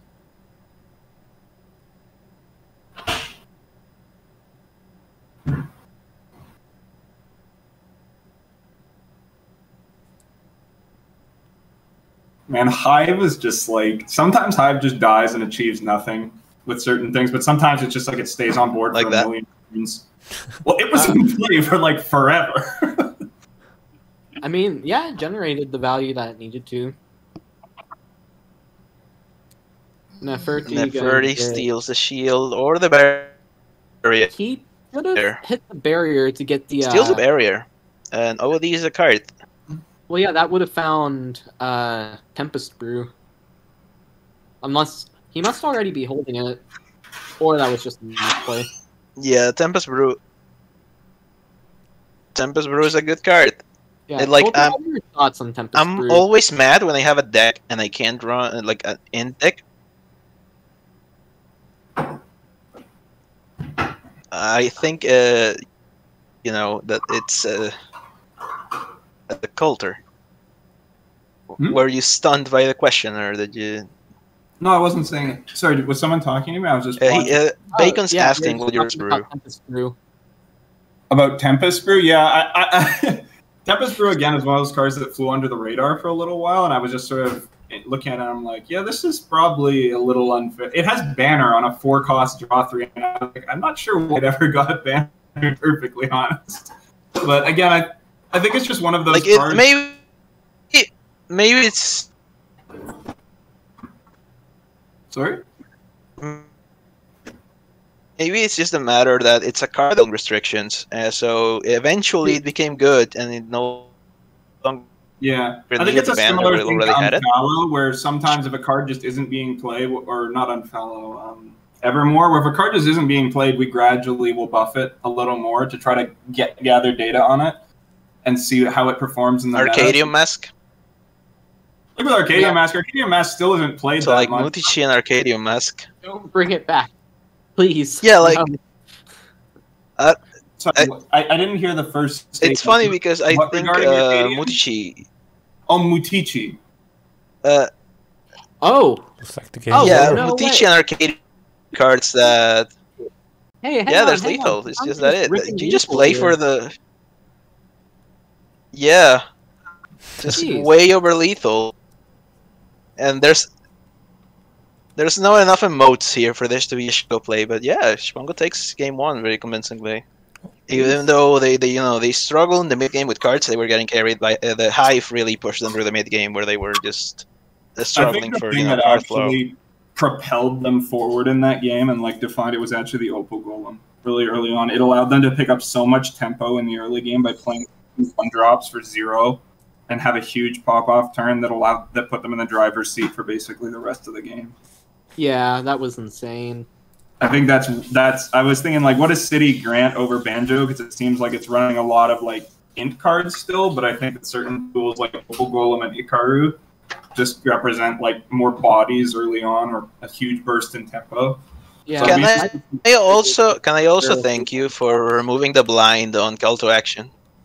Yeah, it seemed like it was a good time to try tweaking that. It was always a fun card. Yeah, and the card still feels fine without Yeah, giving blind to things. It gives strength I- to do. I was really mad because I couldn't actually run CTA and Ikaru in the same deck because I just CTA and get the Ikaru. Yeah. It's just sort of limiting to gameplay. It was similar to like how teleport was changed, and I spent like literally 3 days thinking about the best way to change teleport because We need to get that copy pasta back from the patch notes. it's still there in some of the patch notes. Yeah, I just need to find it. I Yeah, remember a while back, I went to digging through the patch notes because I was looking for, I think it was one of the old city skins, because, like, the new one, she just looks kind of weird, I guess? I don't know how to phrase it. But then I got to digging, and I'm like, wait, these cards were like this? Yeah. It's cool to go back. you were looking for the Ice Queen city, Yeah, yeah. The one that, and it, just the god tier city skin. It was the I one, feel like you played Light Knight. yeah, Light Knight needs to be brought out here. I would go on ahead and rip up into Bobble. You too. don't trade into Giza and do nothing. Like you gotta kill it. So I wouldn't have hated like Light Knight. Giza. Like Yeah, I feel like Bobble Blast should and have Bobble, because next turn you can play Chester or whatever on 3. But I suppose you can just go like Chester Bob here. Unless you really want to save the I think flat. Shpungo just really wants that Gemini. Is that the turn 6 Gemini? You know. Yeah. No, we're not gonna see it. City, I feel like, even with Shpungo's list, is fundamentally a faster deck than Banjo aggro here. Yeah. Banjo can kind of just default to a removal pile strategy, so Shpungo really needs to be aggressing on board here. Yeah, for sure. It's interesting to see how it's different. City has like a little more speed early, and Banjo has more sort of a mid-range durability plan. Banjo has more cards that are just randomly really stupid good.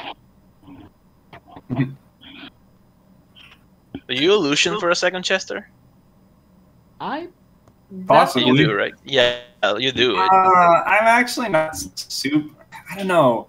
It wastes. You float mana this way, but I would have hit Unfallow and teleport. And you draw 4 cards. Well, like here's the thing: like it trap reset board, and Shpungo, you know, now has 9 cards in hand. Yeah, the thing is, he can just do whatever. Unjust is still struggling to actually get a board presence. Mm-hmm. Is the thing. Well, that is a whole lot of nothing. That is a very sad Opal Golem, honestly. Well, that's sad. It's discounting some very high power stuff. Like, it's discounting some very powerful cards, even if it's not discounting a lot of cards. Yeah, well, now it's stuck, so that means Shpungo could, in theory, like, use Unfallow to fill his hand with 1-drops and discount those. So it doesn't seem like there's a way to trade it. If you impale... Impale fades, then play for... No, not gonna do that. He's just gonna... No. You know. Okay. Yeah, this still Unfallow, and now... Yeah, I guess that's good. Yeah, you kill the Opal Golem now. Yeah, it's still good. Yeah. Just Shpungo really again have to deal with history in the game. Trinity Link. It's really understanding how to sequence their plays in a just fantastic way. Ooh, Orion can really mess things up here. Yeah, I don't think he's going for Savage Garden though. Just goes Duster, hacks Orion. Yeah, and then Orion can pin down the enemy. Oh, Stone Fist. Yeah, just a good out of deck. Yeah, this is why I think Ghost Duster actually got buffed, because in my view of the game, even if a card is like doesn't have like some volatile really good combo it can do, if it can just consistently do something pretty good, I feel like that's usually a better card, because at least in the win rates, I feel like consistency matters a lot more than occasionally really good. It definitely. You know what, the Carrion Crowd change, I really like the Carrion Crowd change where you can just play it for tempo, for instance.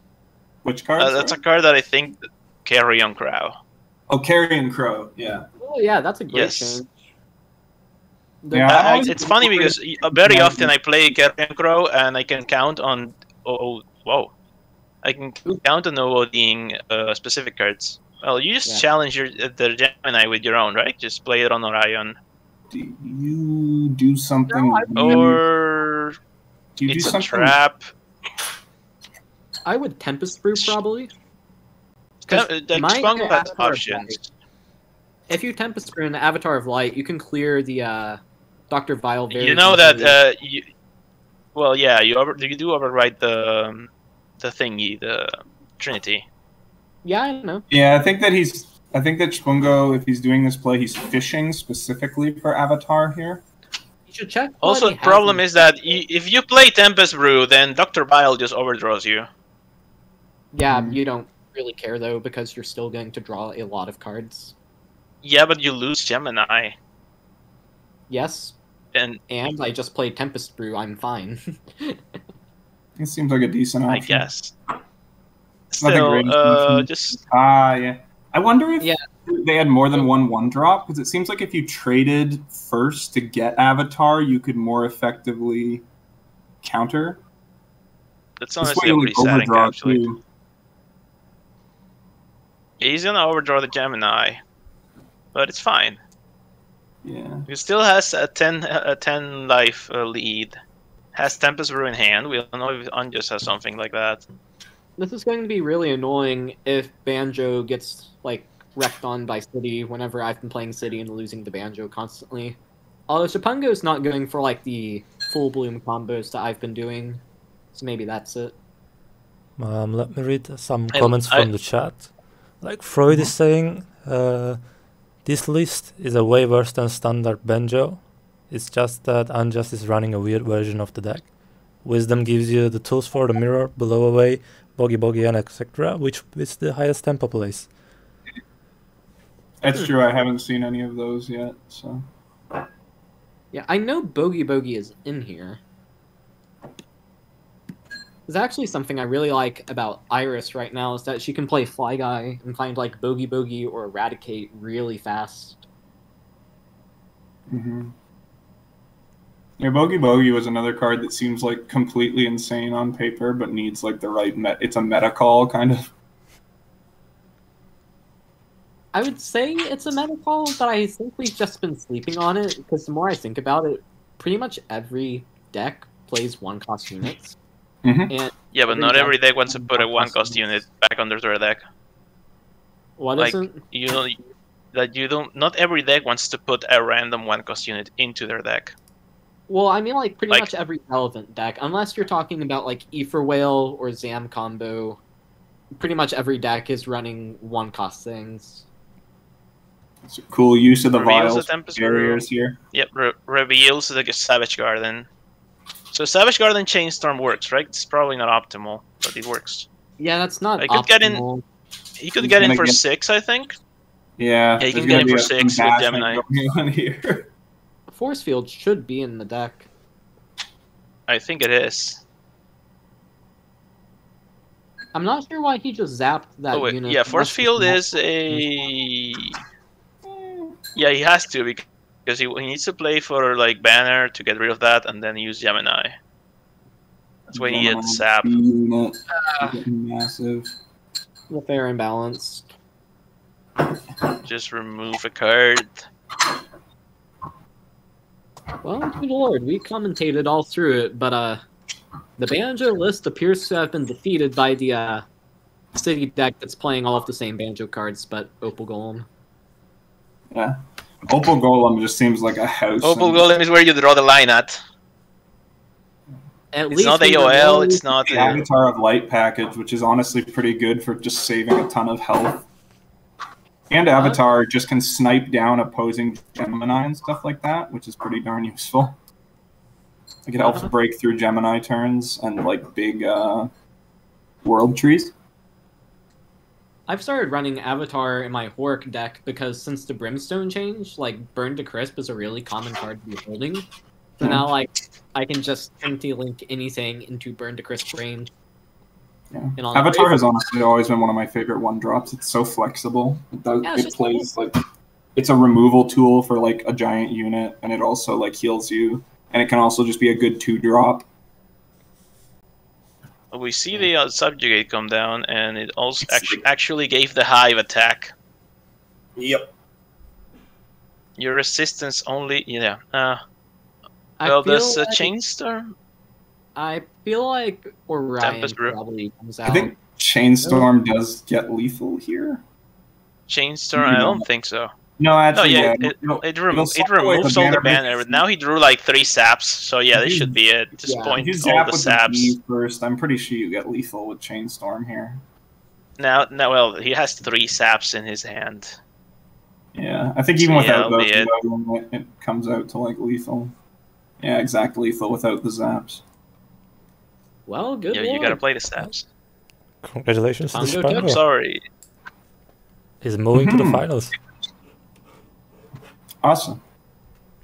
I was talking with him earlier today. He was very determined that he wants to win the game week. Looks like he's on the right track. Let's see how he's going to perform in the finals. Yeah, Shpungo is the 4th person. I don't know. Oh yeah, the certified Gato. I can see it now. So Shpungo, I think, is the person that's 4th on the league, right? So I'm already done for. I think he maybe also gets over Bacon. What? No, that's no. I don't think he can pass the bacon. Let me check for a That's not. second. So I have to step away is for like. Shpungo flexing. Like if he wins, he gonna Oh get.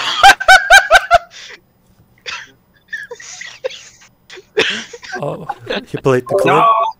I missed God it. darn it! Well, at least his name is on screen. Shpungo just sneaked it past you. Go for whoever has that clip, share it. Hey Shpungo, you're still sharing the screen. Yeah, I'm just going to. Like if Shpungo wins today, he's gonna get 5 more points, and his points gonna get even with the bacon. But I don't think. Are you guys watching Shpungo watch the game? Yeah. I switched the scenes before that. This man's self-indulgence rivals my own. I'm just.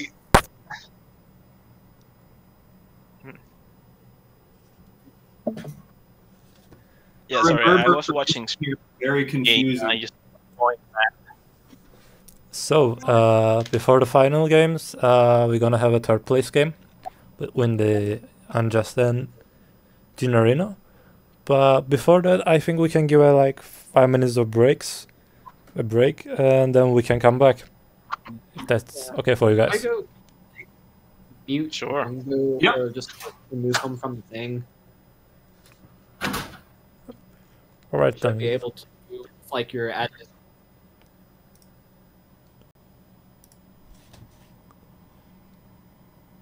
So guys, we're coming back in 5 minutes.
Alright guys, we're back.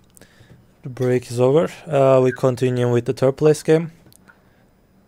Now playing Unjust versus Geenareeno. So let me check if they're ready and we can start the game.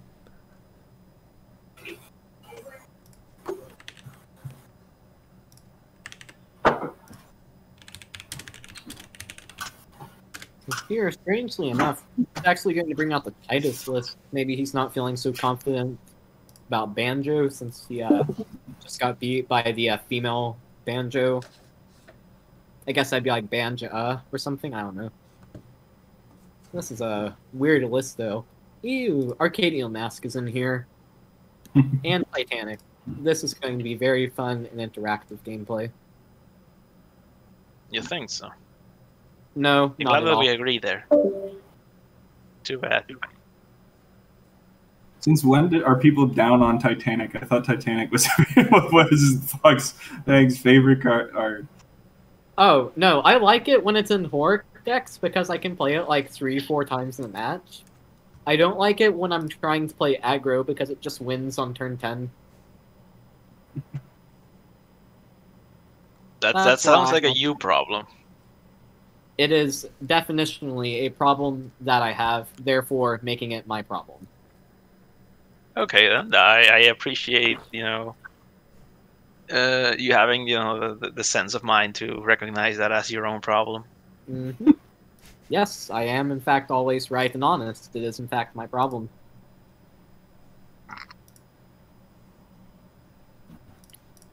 Brimstone going Get to a be slow a start here. beautiful turn 2 here.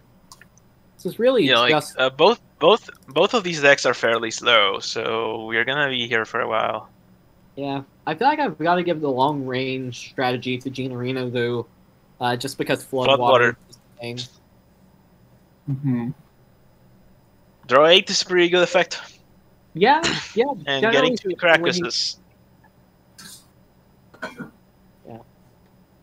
Later today, I'll have an article coming out. It's part of my Dragon series on Cryogen, and I'll be discussing Floodwater a lot in that thing because it is a very, very important card for late game strategies. It seems like an awkward turn for Unjust, though. You just do nothing. Using the mana pot on Aya isn't even good because you don't even get the effect next turn. Yeah, the curve is just a little bit off. Just takes up the Earwig and passes. That's it. Earwig is actually a really critical card to the Flowers deck. It just makes your deck move so smoothly. Yeah. Ooh. Oh. Nessie with Fate. Yeah, Soul Well, Taunt is that's really good. it's pretty clean. It's like your peak performance. Yeah, but also a Nessie replaced itself, so it doesn't matter. Yeah, this is not going to be very fun for Unjust. Yeah, the turn to Earwig, I actually Geenareeno asked me for some help. He wanted to test actually the Banjo matchup last league. He asked me to play on Just deck. And I told him, if you get Earwig turn 2 and it doesn't get whisked, you win. And it turns out that he couldn't do that, and Unjust won the finals. Yeah. Ooh. Okay, Mortal Shelly, Boy also there. Oh, that's shoot, also yeah, a top deck Shelly. Yeah. Oh wait. When did we buff a Webweaver? It got 1 HP moved to its attack. It wasn't yeah, a I love me some Webweaver. Yeah. I'd say it is. It just 2/6 so much better than 1/7. Yeah, for sure. Anyway, Webweaver's definitely one of those cards. Also surprisingly good. It's like it's not, you don't see it all the time, but it does work.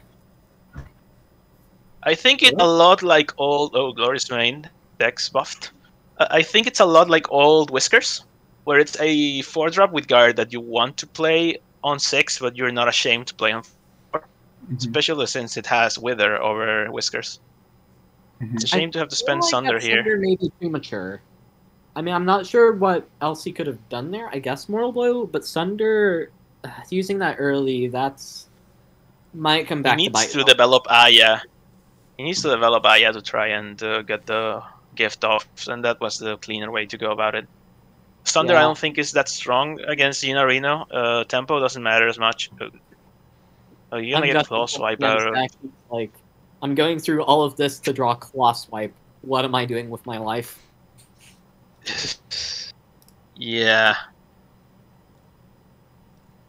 What are y'all's thoughts on Claw Swipe? I haven't played it in a while.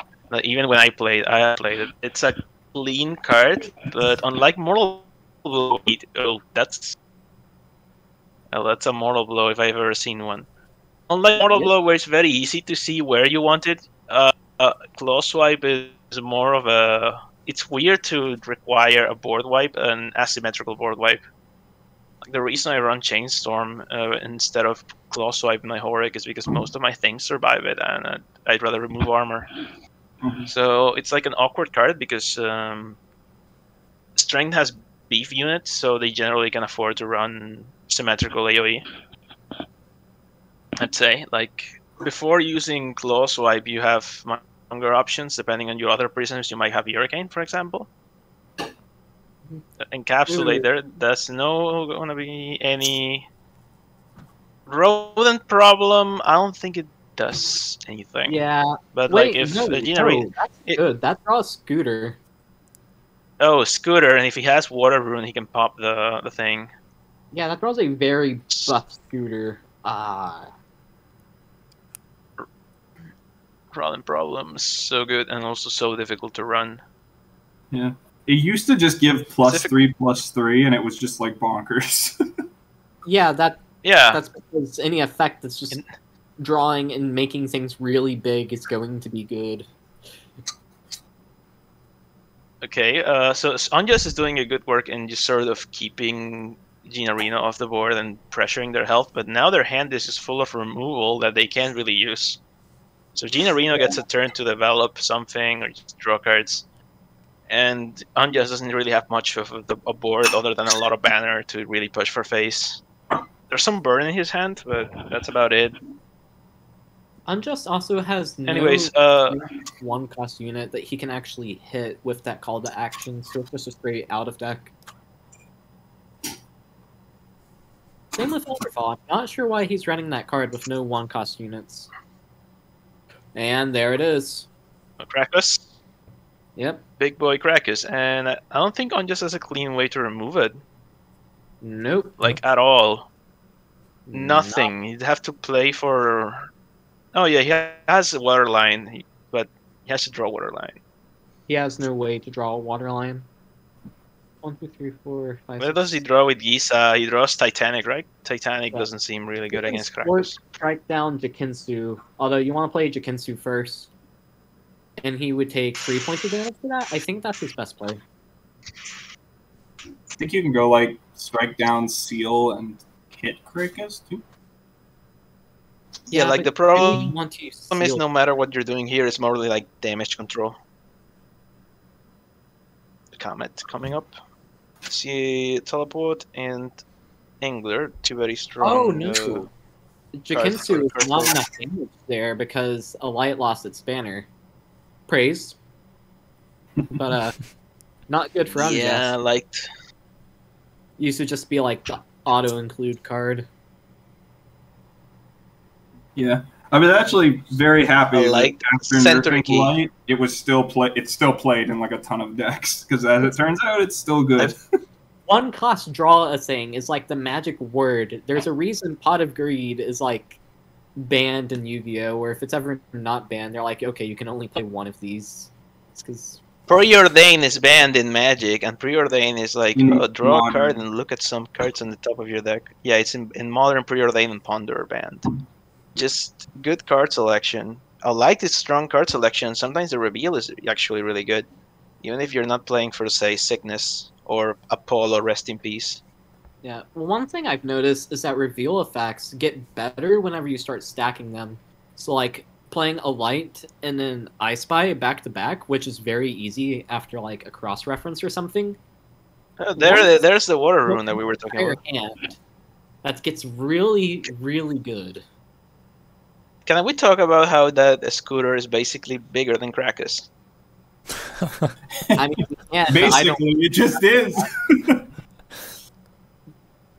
And Seal So, Seal Doom, yeah. No, Seal Doom I think this is the Scorch. first time that I've ever seen Titanic where it wouldn't actually clear the board. It actually usually happens often. This is happens why a lot. It happens whenever the opponent has like a shield. If your opponent has shield That's up, true, you just yeah. kind of get screwed. I think this happened. Yeah, this happened again. Me versus Bacon, where I just had a professor with shield and he couldn't Titanic. Yep. that would be pretty funny. Just suddenly. Oh, yeah. Wait, Hilarious. why did it not clear the whole board? If you ever want to check and see if a player is new, and Oh, you're playing on Floodwaters. or something, that's what you run Saber for. You just drop Saber at the end of your turn, and you watch them slam that Titanic into your cat, and it just does nothing. Can we just? I'm not sure about that. Floodwaters. It felt like a bit premature, and now Unjust gets a free Titanic. Yep, Titanic turn. Let me see the money. I mean, Like, floodwater Unjust- into Titanic is a fairly historically accurate phrase. I guess. Well, Unjust can pop off with Arcadium Masks if he wants to, and also if the winds blow in the right direction because it's Arcadium Mask. He can Burninate next turn to clear whatever he plays, and then hit face with Titanic for lethal. Unless he does more damage. Shell Officer, Strike Down. Chakram. No, that's a dead Titanic right there. Oh. And the So dinosaurs are gone. It's pro. Yeah, I was gonna say, do you really want to invest in masks though, or do you just want to try to push? You're very close. Oh, they're just. You have a. Oh, no, wait, that's lethal. That's so much burn. Burn, baby! Wow, that was amazing. You didn't That was You the didn't expect the. nobody was prepared for. I mean, you don't usually see that. Wisdom really doesn't have that much like stuff that goes face. That was the strength side coming out. That was the smork side of it. I was gonna say, I think it's just like Scorch and Burn to a Crisp, and then like any missed zaps it has. Like it kind of intentionally does not have that much face burn. Yeah. Yeah, you used to have Quadra. Yeah, that's true. Quadra was always kind of annoying though. I like Quadra a lot. I think it's a very cool design, but I didn't like how like even if you played around it to the best of your ability, it still got to like bonk you in the face for 4 damage. It's like I traded away my whole board or something, and then I just get bonked in the head for 4 damage anyways. So now it doesn't hit face, which is kind of in keeping with that idea that Wisdom does not deal very much direct damage to face. Yep. Wisdom also has Matchstick. Yeah, Matchstick feels a little odd as a Wisdom card, honestly, but it's kind of been there for a while. I thought about making Scorch not able to hit face, but I think that causes it to lose a bit. I think Scorch is just, Scorch is like the lightning bolt of this game. It's the card that other removal spells get measured against. And Pretty I much. think having it hit face is reasonable. All the other ones have some other kind of upside. I kind of measure Or downside. Grim Reprisal, or at least I used to. Because, like, 1 cost deal 3 is the magic tempo number in this game. Well, Unjust hand looking really, really, really, really awkward here. Yeah. Yeah. Especially going first. We're gonna Burn see a the Titus versus Titus right now. Earwig. Oh, it is. Geenareeno is playing a rainbow version of the Titus. Geenareeno. Yeah, he has Ether Whale, so that probably gives him an advantage. A lot of the interaction that Unjust has might be bricked here. But does run both Soul Taunt and Moral. This is just an excellent display of skill. These 3 turns of high APM Skyweaver. My blood. The way that he spun it. Oh god. Oh god, play Gift of Aya. Oh no, it doesn't even play Gift of Aya. Like, Unjust just overdraws if he doesn't play a card that doesn't float. Just My play brain- raw Bling. Jack-insta. The first card Geenareeno will play This is will your- be... The Jack-insta. That is a pretty funny time. I do need... Oh boy, next turn is gonna be like Guru with Windweave for value. Yeah, now we're just looking at the overdraw meta here. What cards do you play not because you want to, but because you don't want to overdraw the other thing? Ah, there we Wow. go. Ether Whale on 8 just walks up to the Ether Whale on turn 8. Just Nothing slowly- else happened. Ether Whale. Okay. Thinking Thunder and Soul. Yes, Thunder and Soul Taunt. Definitely. Yeah, that's it. You take 12 damage to the face, but it's not like anything happened for the first 5 turns, so it's fine. Also, Unjust got the biggest Jack-ins too, so... Yeah, Etherwell just didn't happen. We're just sitting here, playing floaters and drawing cards. Just wisdom things. Okay, so here's the. You're question. probably enjoying this game a lot, right, Bacon? My man, I am just going to calmly step over to the side, get out my notepad, write some things down, and I've already broken 5 pencils. The truest Skyweaver, just Titus, just playing his banjo. I guess it's not a banjo, it's viola? Is what he's got it? No, it's not a viola. Is it just a violin now? You know what? Screw your lore. Americanizes your instruments. We're calling it a banjo. A banjo. It's honorary banjo. Titanic? It looks like a Titanic. No, does Ether Whale run Titanic? Yep, Probably. You If also you have hit it, it's an 11-11. So. Dracomantium, Octavian, and Libra. See, I've played Octavian is such a bold card. played There's Geenareeno Titanic. against this list, and what I found is playing Horic, I kinda just have to have a removal card for all of his units. So I think he's taken that into consideration and adjusted his strategy, where he just aims to play more units than you can possibly kill. What he didn't account for is that his opponent would be playing a Wisdom deck.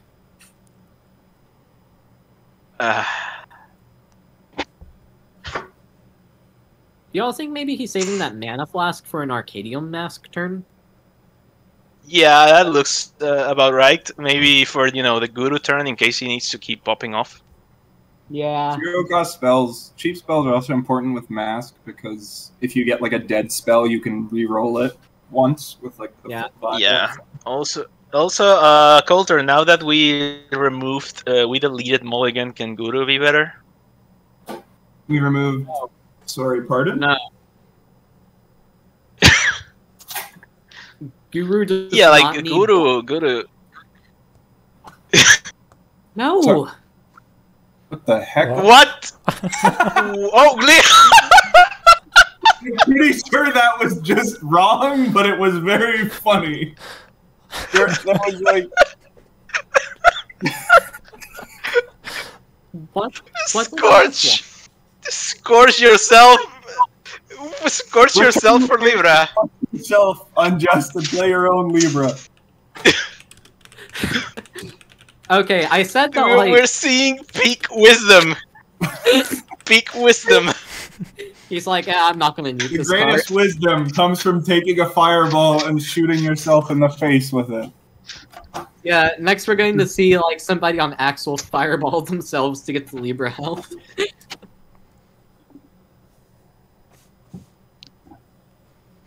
No, you see, they fireballed themselves so that their opponent couldn't Libra. That's the strategy here. Yeah, that's Octavian this- comes down. fireball needs to be a main deck strength card. Anyways, Octavian comes down and Unjust doesn't actually have an answer to it. At least not in hand, because, Arcadium Mask is a thing. And Guru. How do you guys feel about the Octavian, by the way, in the current meta? I feel like I don't think Well, I'm gonna be honest, since I had never seen Octavian since it stopped having floodwaters. Mm-hmm. I run it. Used to be like a top tier threat, like for the super late game. Well, I just play it with Undragon now, so it's like just free cards. That's all In your Axel deck, I guess? Yes. Yeah, I do. It's the Unfallow, Underdrew. It's all of the dueling shenanigans that mummies used to do. Nice. He has to spend the flask to kill it with. He does have a Titanic. Titanic can answer things here, but the way this is going, no, that Whisk Away really should have hit that Engine Blade. Yeah, it's an Etherwhale deck. It's not like you're gonna have targets. Yeah, that was I'd say a pretty major misplay for Unjust, because also that Engine Blade would be coming back and just wasting a draw. Maybe he's thinking I need to get some water after this game, I'm sorry. Right, no problem. You should be. Drinking water is for weaklings. Real Fox Fame members don't even touch the stuff. There's no point to. So how do you sunder things then? Well, Coulter, you see, this is why Sunder should be a metal card. So that way I can mine it off of Crystal Cache and play it on turn 7 with Dracomantium. Kill your own Dracomantium? Yes! Cool. There we see the classic hand size move. Blowing your own thing up just to maintain hand size. Reefus AOD. So which threat does Geenareeno still have? Spent Titanic, Octavian, Amorath, Phoenix, Libra. Tiamat, perhaps? Yeah, Tiamat is in here. Here comes Titanic, probably. Yeah, that seems fair. Or Whisk. Something like Going for the Here we mask. go. Mask, Whisk. Wait, Seer's Mask first? Yep. Whelm. That's a very sad Whelm, if you ask me. Just give him Reefus back. Whelms gets Ground Pound. Ground Pound. Ground. He can play it. Yeah. Deals 2 damage. Here's another spell. It gets 1 cost draw. CTA. Hey, that's good.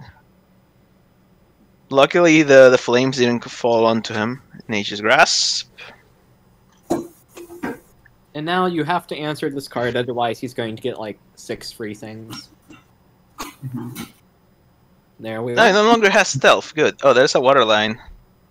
Moltenus. Moltenus. Waterline answers. Moltenus feels like an odd card to have in an Etherwhale deck, given that if you get him out of Etherwhale, you just kill your other unit. Yeah, you're right. Yeah, that seems like a great way to make like Sky Phoenix just not Truly skilled Etherwhale. Oh, that Tiamat. that tanks the Waterline. He can no longer Waterline it because of this. He has to spend more cards. Yeah, no, he just plays Seal of Doom and Moltenus cleans it up for him. I guess. I would just play Ephra here. You want to draw that card out of your deck while you're yeah. Then, Messiah into gift, of course. Yeah. If you're out of deck, that's like missed value that you could be getting. You could be getting other things faster. It's not like the card that he drew is very useful at this very moment. Well, at least in this matchup. Out Though, of deck. admittedly, yeah, like Geenareeno is now at the OOD threats stage. He already spent the big amount in his deck, so maybe Close Wave does come out to be useful. So you have things like Reefus, and he's gonna be drawing a lot of OOD. Jackins into a light.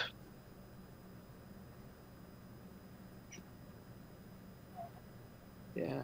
What out of deck threats can Geenareeno even hit though? Because like he main decked all of them. Like he can find Eldest. But Eldest. Yeah, Eldest. I don't think he runs main deck Eldest.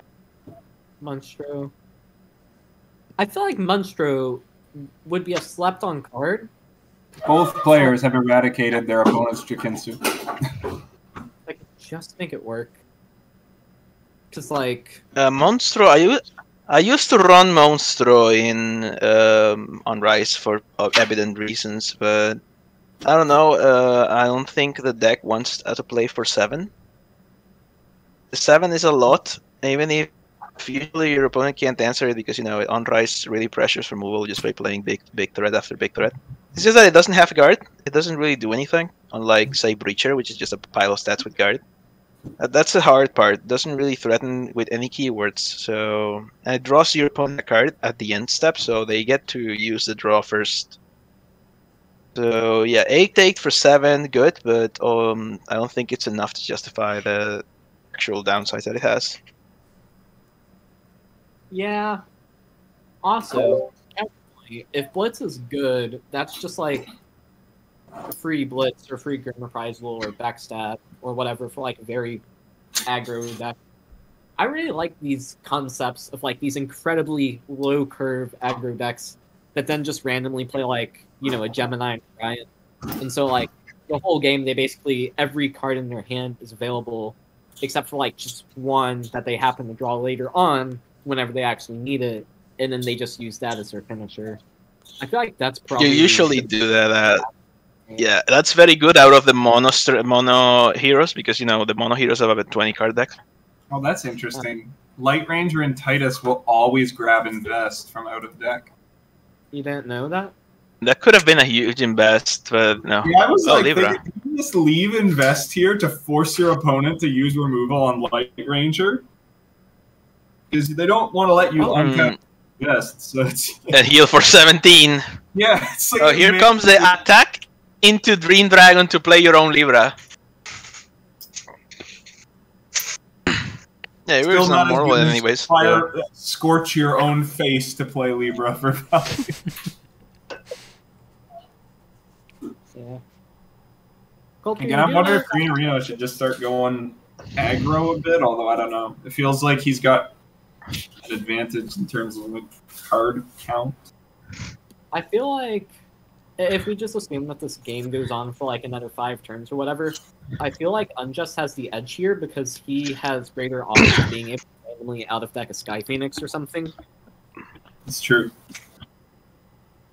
That's why I'm wondering if you need to leverage having more resources right now and just hammer Unjust for damage. Yeah. I feel like Unjust has so much draw power right now. I mean, I guess treating this is fair, yeah. That was well You get to played. push some damage with Mangwon. Yeah. This was a game with all of the dragons. Tiamat! Claw Swipe Waterline. Yeah. Anyways. That'll do it. Oh, jeez. They cost 9. When the buff is in Earth. So we continue.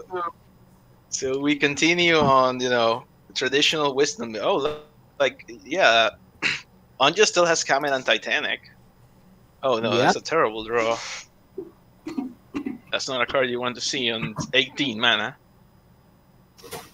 Kamen now. No, it goes on to the Kamen. To get a catch a board in it. I don't think Geenareeno has much that can clear a Comet here. If he did, I think he just used it killing Metal. Touch Buddy, this guy. I would be dropping Comet. I think Unjust is saying. I think he has the advantage in the wisdom matchup because as you said, Draco. No. It's your boy, and I think it's gonna get dusted. Why? Yeah, Burninate, Scorch, attack, and that's a dusted Draco. I'm sorry, Bacon. Yeah, he can dust it. Is this why you invited me? Am I just here to suffer? Why?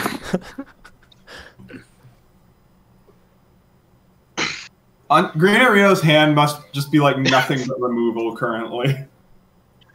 Play the Comet. Oh boy. Yeah, Comet. I think Titanic's more valuable.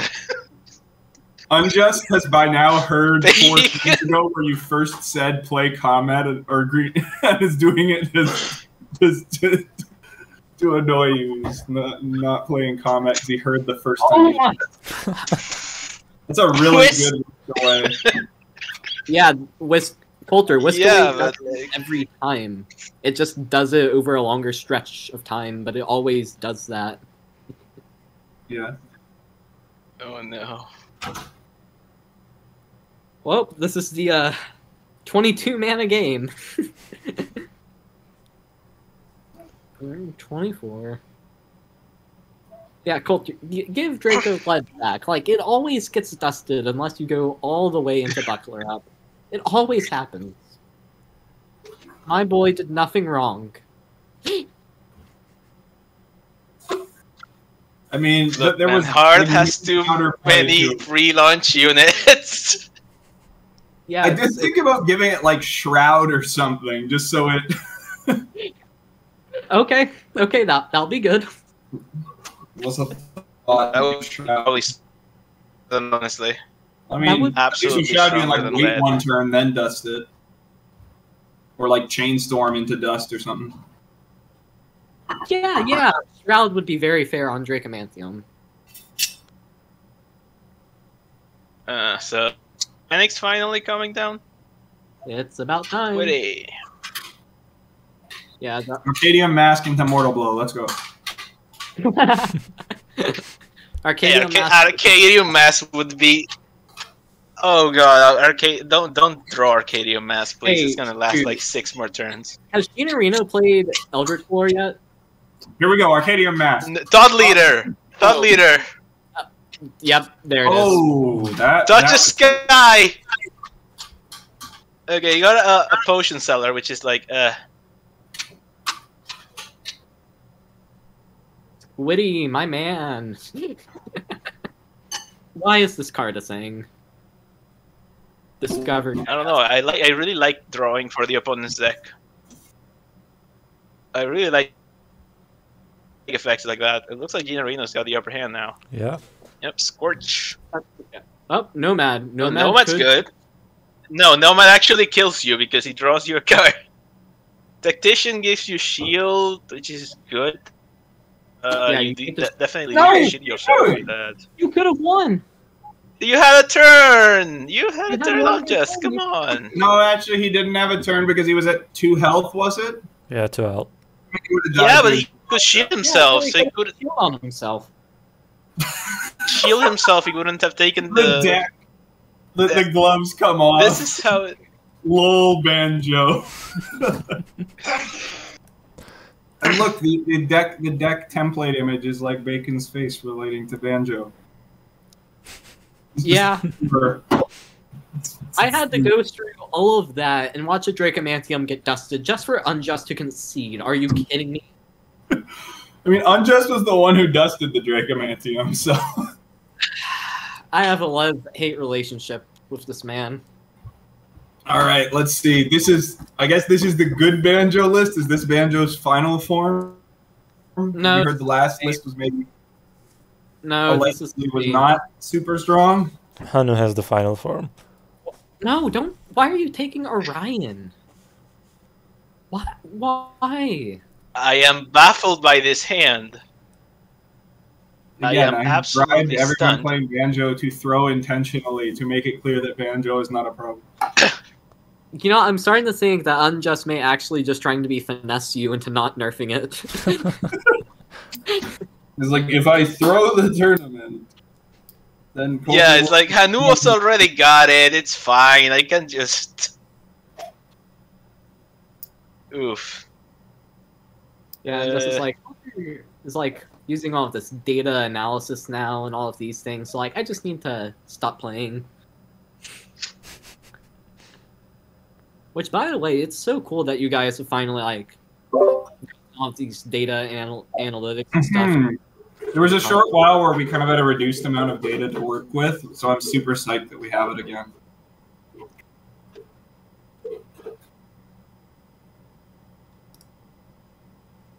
¿Me puedes traer más agua, por favor, cuando tengas chance?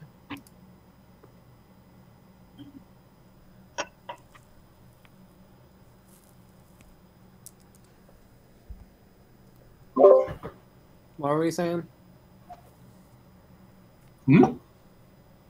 Geenareeno is questioning how he's going to deal with Curious. Yeah, this is a very That fair Curious- turn 2 play. That's a very bad Curious. Like after the Mechabon comes down, he's stuck because Orion is the next card in line. I Yeah, guess but- 4 Shroud draw damage, card bro. is still good enough. You know, that he still has to answer Curious because of the risk it imposes. Yeah, the gift lets it answer it quite cleanly. Unjust can just play for Scooter and goes for the Gato. Yeah, Gato there's and not Poison many Seller. units he can Gato into here, so he just wants to get the damage rolling. Burninate. Burninate. Well, we know other whales in the hand. Orchid, so we will see another whale next turn, most likely. Eldritch Lore for No. Waterline. That is a good one. Eldritch Lore, good card. Let me tell you that.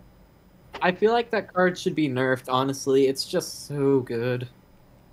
It's fine. The biggest nerf it got is that it can no longer fetch Seer's Mask.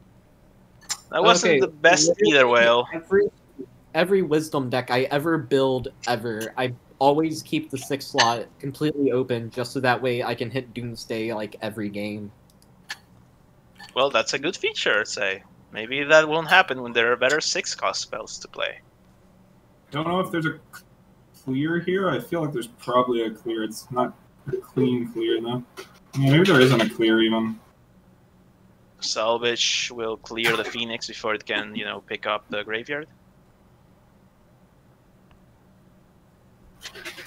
You probably don't want to jam your face in that because Unjust actually did a good job in damage and put it on Geenareeno at low health.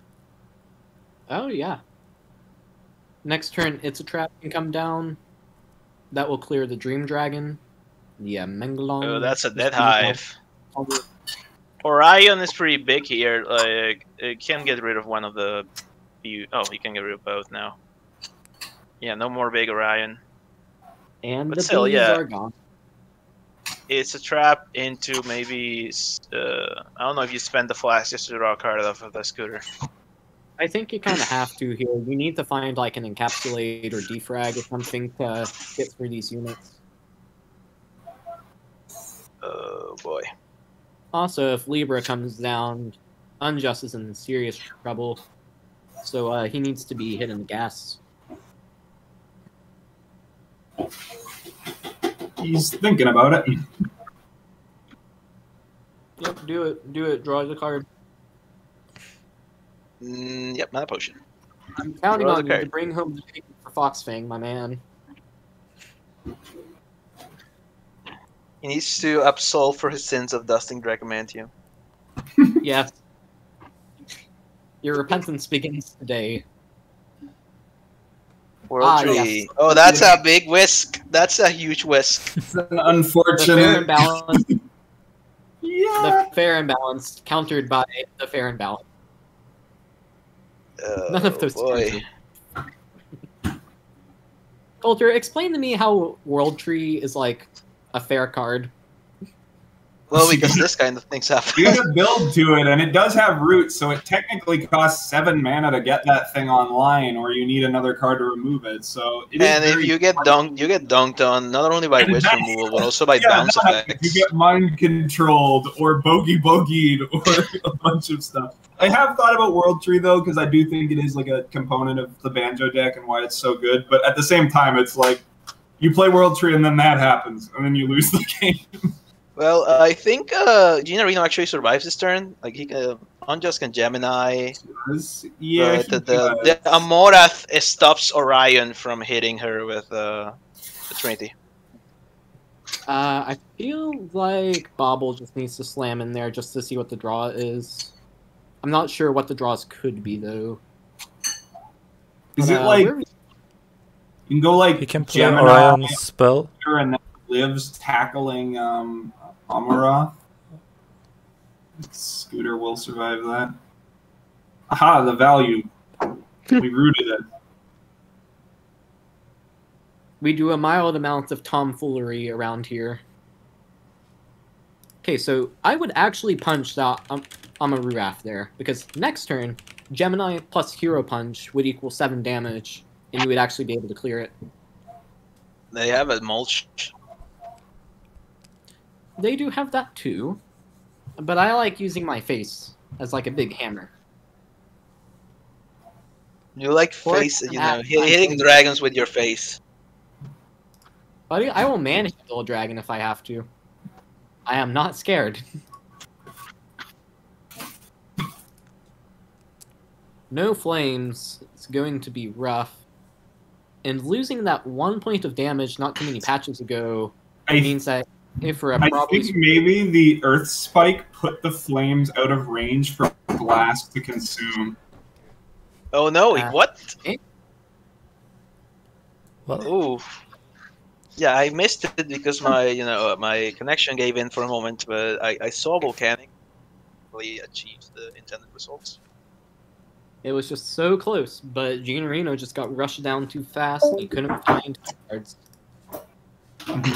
Was that game 3? Yep, it was game 3. Yeah, that was game 3. It was game 3. Unjust goes wins third place. I guess game 1 was Mira, or what was game 1? Was it Mira? It was Mira versus Titus, yeah, and then we had the Marvelous Wisdom show match. Oh yeah, Mira versus Titus. I think Krakus like carried. Yeah, it was. Geenareeno was winning the whole time until we saw the surprise burn to Chris Scorch for lethal. Oh yeah. Wait, so who won that? I thought that was. I'm confused. Game 3, Unjust won. Yep, okay, that's what. Third place winner for our tournament with Geenareeno taking a very satisfying 4th. And we should be moving into the finals. We're moving to the finals. Grandpa versus Shpungo. I'm checking if they're ready. So they can join us.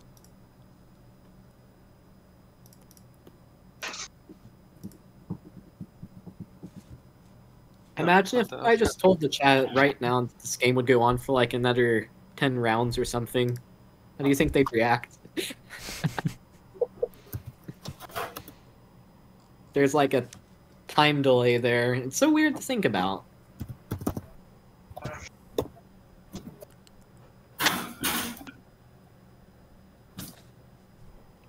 So, in other news, I've got a whole list of cards here that I wanted to like harangue you about. Blaze of Glory, please, please. Make it good again. I've actually been thinking if it's possible to like reduce the cost on that card. It is a card I've been looking at, but I'm like, given your whole board lifesteal can just win the game instantly, so it's tricky. What? Okay, hear me out. Banner. Just give it banner, and I'll make it work. So banner is an option that can always be considered. Yes. There was also like weird options like give target unit +2 attack and lifesteal, give all your units quest or something like that. Like so you, and then it could be like 5 cost or something because it wouldn't give everything lifesteal. That would actually be really cool because that would make it a much more versatile card, but not necessarily like Khazrath. How it like provides something to one unit and then something to all units. Only in Khazrath, the thing it provides is death. Or not Khazrath, Gusto's Retort. Yeah. Gusto's Retort just single-handedly makes the Agility Prism like worth playing sometimes. Well, it's just that like I feel like every Prism kind of needs things it can do that are just really good. Because otherwise, why don't they just play another Prism? And one of those great things for agility is that you have all these incredibly efficient removal tools that hit low-cost things. And then also you just have Gusto's Retort that just, like, can nuke any deck. Like, it's just one card that's just, it's going to be good. Gusto's Retort, yeah, it's slow, though. I like to give agility, like, good high-cost stuff, because it doesn't really usually want to run it, so it's good to provide incentives in the mid-range slots and higher-cost slots, like cards that are good. Kind of like Maelstrom, I guess?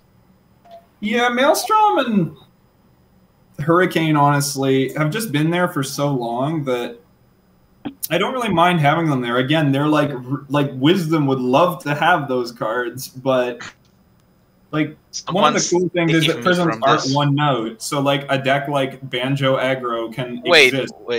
Wait. Hmm?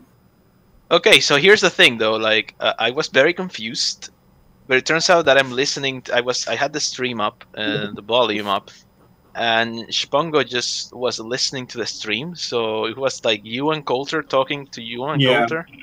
I muted Shpungo's stream because I was getting that where I could hear everyone talking in the background as well as talking currently. And should we tell Shpungo to mute that? Because ideally, Shpungo isn't listening while the game is going. Even though, there's 2 minutes of delays, but still. Let me tell him that. Yeah, this is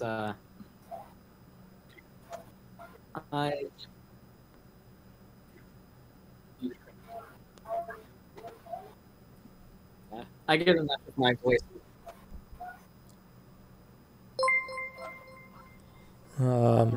Danny Bones 1 just followed us. Thank you for the follow. We're still waiting for the Grandpa to join the game. Maybe we have to tell Grandpa to use a league instead of, code 69. Yeah, normally we use that, but let me tell him. Your organization here. There we go. Found the game anyways. Shpungo is going with his My deck, and interestingly, it's not a regular My deck, not an aggro deck actually. It's kinda a bit of mid-range deck. Has Gemini, Gaston, Mutushi, Queen of Jacks. It's gonna be interesting to see this deck. Yeah, I looked at the deck and it was so weird. The curve it runs several 6-7 drops. It's such an odd deck. I'm actually super interested to see this. This is a mid-range kind of deck that Shpungo has been running for a really long time. I recall seeing it in the past, this mid-range My deck, which few other people run, so I'm super excited to see how it performs here. Right, someone get the emote count for Shpungo. There's the first one. Yeah. So I've actually helped Jatsuba do prep work against this deck because, he only brought his My deck. This is a, summoner style deck, I guess. He plays, he has all those early cards you see there, but they aren't actually there to aggress the board. What they're supposed to do there is kind of slow things down. That way the things in his hand that we are looking at now can kind of just do stupid stuff. I don't know about this hand. Yeah, this is... I don't think it's a very good deck, personally. It's not the type of deck that I would play. But I've seen it work pretty well. It is a greedy deck, and greedy decks are going to have an edge against control, so... This is not greedy enough to handle, Horic, Raffle, or City. Yeah, but this is Titus, not either of those, not any of those things. Grandpa's Titus is very interesting also. It's a mid-range deck, playing Nightmare, Webweaver, Scraggy, Spiderella. You don't see these cards normally in Constructed. Feels more like a Discovery deck.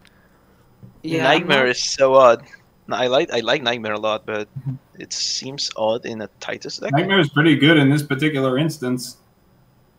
Yeah, I'm not gonna lie, I'm really not too warm on Grandpa's deck here, just personally, but they're the ones playing, not me. Yeah, I mean, Shpungo can't play Hive into Nightmare. That's absolutely impossible. Hat? Anyone hat? Yeah, I would have played Hat there. No, I think I play Hat after the Treasure Chest, because you're not gonna do anything. That's true, yeah. I was thinking you play Hat and B unit out, but I guess that's debatable how good that even is. Ow. Ouch. I don't think that was correct. Well, I mean, I guess it means that you take 2 less damage from Nightmare ramping up, so... App. Thanks for the follow, Alam. Oh boy. Fair and balanced. Yeah, I'm looking at Shpungo's hand, and it's like, okay, the activate helps a lot, but otherwise, Shpungo's hand's pretty bricky. Yeah, this is why I don't really like Shpungo's deck that much. Just because stuff like this can happen. my Horic list over time generally it trends lower and lower on the curve because I've come to the realization that as long as I can shut them out of the early game, you can usually run enough draw cards to find your threats that you need, and you don't actually need too many top ends to win a game. I feel like having more than like 4 at the most is like just excessive and pointless. Webweaver. It's under the hive. Here comes big face damage from Nightmare. And we see the... Yeah, we see a Burn to a Crisp in your grandpa's hand, and also Mutate is technically burn damage. So...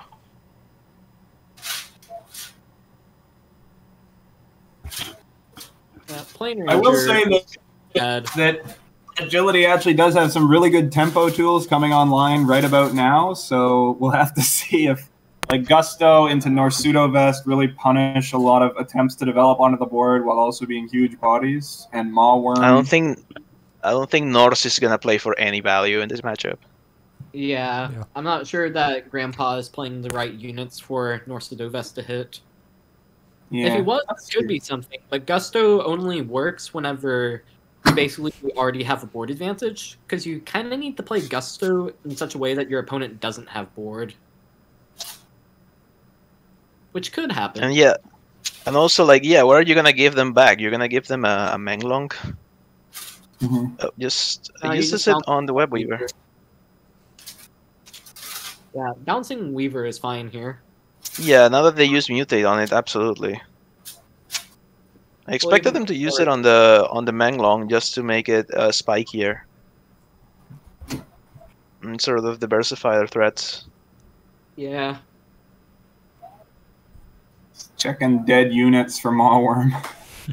I mean, Mawworm's are really good about now. Also, Mutichi Illusion is a thing that's gonna happen if Shpungo wants to. Yeah, that's only going to hit like a Bobble or something, though. Yeah, not necessarily this turn. That's to be playing at the once. Come on, Hurricane! It does look like a Norse, a Maelstrom. Oh, that's nice. You get your Gusto back, which isn't terrible. Big brain play here. Illusion into Maelstrom. Illusion, the 8/5. Hear me out. Hear me out. Yeah, just do it for the memes. There will be no memes today. Unfortunate.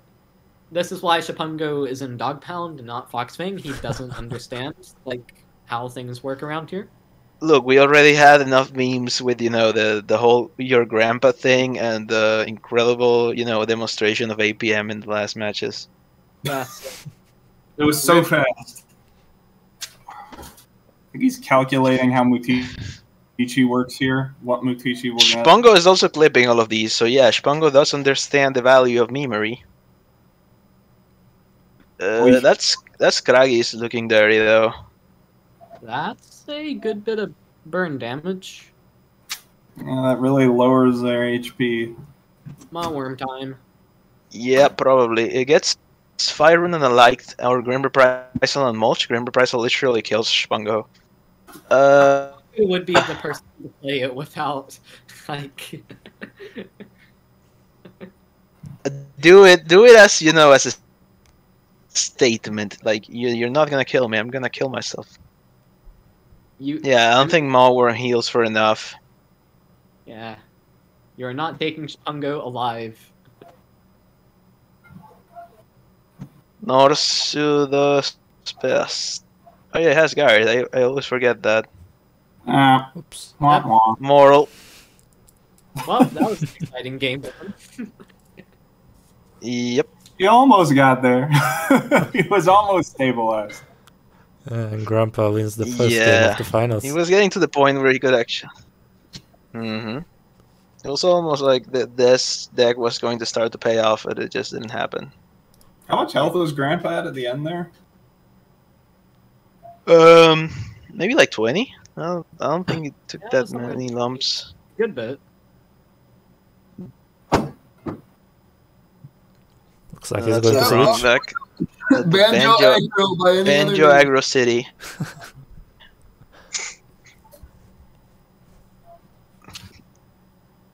I have gone back to my city deck Then- in the break play. I have added Hive and taken out Full Bloom. Just to put that out there. Like I said, every day it becomes closer and closer to just being a banjo list. Yeah, but you have Opal. I love me some Full Bloom though. You cheese people. I was Yeah, gonna say earlier, I am curious if this list like maybe doesn't run that many 2-drops apart from Opal Golem, specifically to teleport more reliably into Golem, since that's very powerful, since it makes it very resistant to dusting. Yeah, City, in my opinion, has like the best teleport targets in the game, just because of how varied they are and how much you can get off of them. Oh my god, this is a hand.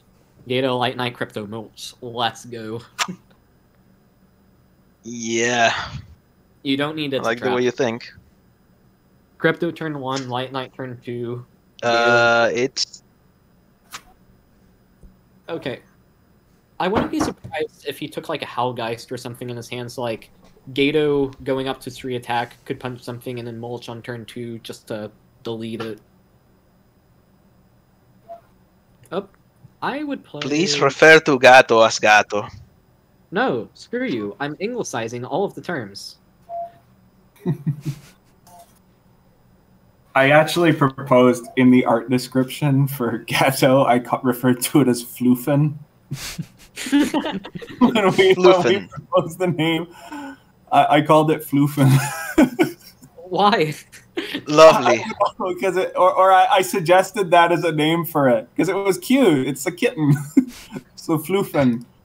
It was based on like an old joke a long time ago where there was like a picture of a cat's paw that was sort of like folded a little, so it had like a little bit of a ripple in its fur, and they called it a Floofen, and so I suggested we call Gato Floofen. What? Spider Malice. Oh Spider Malice.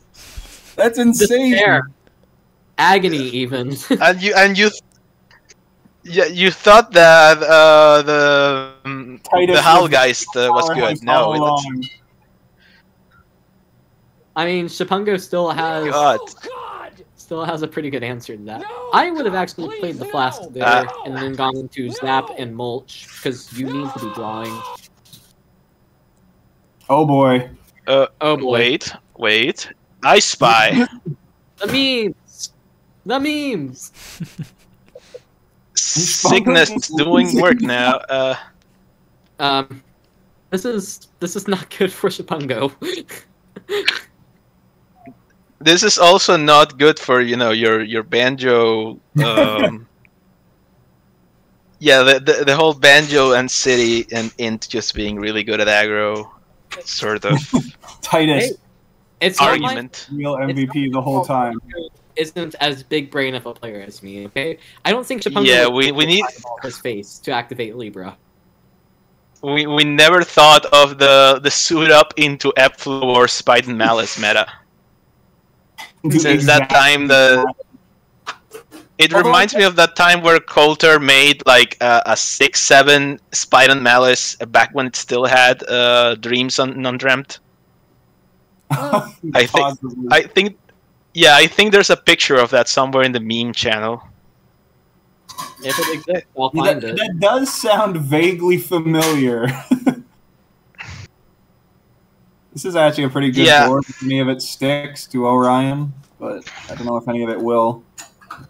Yeah, Orion is still a turn away. Yeah, Orion's off. Claw swipe. What were we talking about? Should everyone just be running Cygnus? I really like Cygnus. I run Cygnus in my Inspirator deck. It's really good because you have to, it's an armor unit. It really likes being buffed, and you run Tactician anyway. So hey, good card. Kind of like mini Hail Arrow. Oh, it reveals the hand. There will be no Orions this turn. Oh gosh. Titus, the goat. Hey, wait, no, he can kill it and then play Orion. That's true. Right. Titus, the note. Okay, fair. Here's the Avatar package, just soaking a ton of damage. Mm-hmm. And we got Tempest Brew in hand for the reload. That's all you really Ooh. need. Oh, that's an Insomnia! Man, I'm not going to be Insomnia sleeping well tonight. Probably taking out the Orion here. No, Oof. Ghost, what? Hey, you shouldn't have done that. Misplay. That's huge. Yeah, I was gonna say, I feel like It's- trading Avatar also was. Okay, yeah, because- either killing Avatar or Orion just because of the attachment. Or the face. Trinity Link on the Getting lady. Spiderella to stick is very good here. I don't think she's not gonna stick. Yeah, that's what No, I'm saying. Trading. Wait. Trading No, you need it Nightmare for to. Avatar or Orion was good because it made it more likely that Spiderella sticks. Wait. Oh, Yeah, that's fair. Yeah, mulch. Yeah, I was forgetting about mulch there. Okay, now Shpungo is suddenly in a very good position. Because for all Grandpa knows, Gemini. pretty small, but yeah, Gemini. So he really wants to answer this entire board. TL into what? It's probably not far from the reality. Tempest Brew probably gets Gemini. It's fairly likely considering it will force 3 different elements. Coldozer is also an option in the metal package, though. Ghost Suster has already been played, though. I'd be curious to know what the actual odds are, because the odds are really skewed. It's like it might not pick metal at all, but it could. Yeah, it's a. I worked it out the other day because I actually figured out a really great way to be able to run Gato and Tempest Brew at the same time. Killing the B unit don't you instead kill of the Avatar? EOL. Yeah, Avatar should have been picked off there. Avatar has survived way longer than it should have, and now there's 2 of them. Now there are 2 of them. It's getting out of hand. It's just that the city deck has just morphed into Avatar of Light combo. Aw, yeah, it triggers off of the thing because it copies it. Mechanics. I do love that mechanic with Shade. Yeah, Oh. Doomsday. Oh, That's a big overdraw, and probably doesn't have enough light cards. There will be a lot of auto deck here. Yeah, but Vishava, you're healing that back. Yo, turn 10, Vishava, Gift of Kai, or whatever. That's fair. Damage? Yes. No, just going for the race arms right away into Bobble to get rid of the Giza. Hey, I don't Nope, have the not- list pulled up. Somebody tell me what Giza finds. Is it Titanic? I'm gonna assume it's Titanic. I'm not even gonna look it up. Yeah, because Shrink Ray Zap here kind of just goes burr into that. I mean, you don't even need. Touch Blue? the sky. Wow. There will be no healing today. Oh, that's an Uno. We might be looking at Lethal on the next turn. Light Rune, more one-cost cards. Load up for the Uno. Yo, Coldozer, I haven't really seen it too much since the nerf where you took away the Vial. I'm really happy with that because that card used to just be so obnoxious. With Gozer? Yeah, I think Dozer's better. It's just that before. Oh, It's not casual free. Waterline for 3. Wait, that's 6 damage. And a mask. Oh, no, an Eldritch Door. I can't play it. Well, I don't think Uno. Well, Uno. Yeah, I don't think it's a lethal, right? Absolutely not. Consult the graveyard. I'm not gonna count. I don't think Hive went off that far this game. If I was Shpungo, I'd have to check the graves. I'd be like, I could just have lethal here. Yeah, I What? think Shpungo knows that he doesn't. Yeah, I was gonna say he's got Oh, much oh. better memory than me, and he's keeping track. I'm sure. Or Yeah, sorry, I'm being. They're keeping track. Sorry, Shpungo. Nah, he's a dude. He's confirmed as much before. Oh, I thought. That's a lot of I'm ones. pretty sure- Yeah. Anyway, Okay, so I didn't count. Counted before making the play. I wouldn't like Rune. I think you keep the like Rune because you can use the banner next turn and you have 12 mana. Like I wouldn't like Rune here. Just it doesn't make much of a difference, and barrier is probably more useful than shield. Yeah, keeping that Opal Dome alive might just make the 1 point of difference that you need. Scraggy eradicates it. Never mind. Did not matter. Oh boy. Is that enough? Like Rune, Unophobia, you just go for it, right? Math is for chumps. Math is for losers. What? Does he actually have it and just flexing on them to be on 1 health?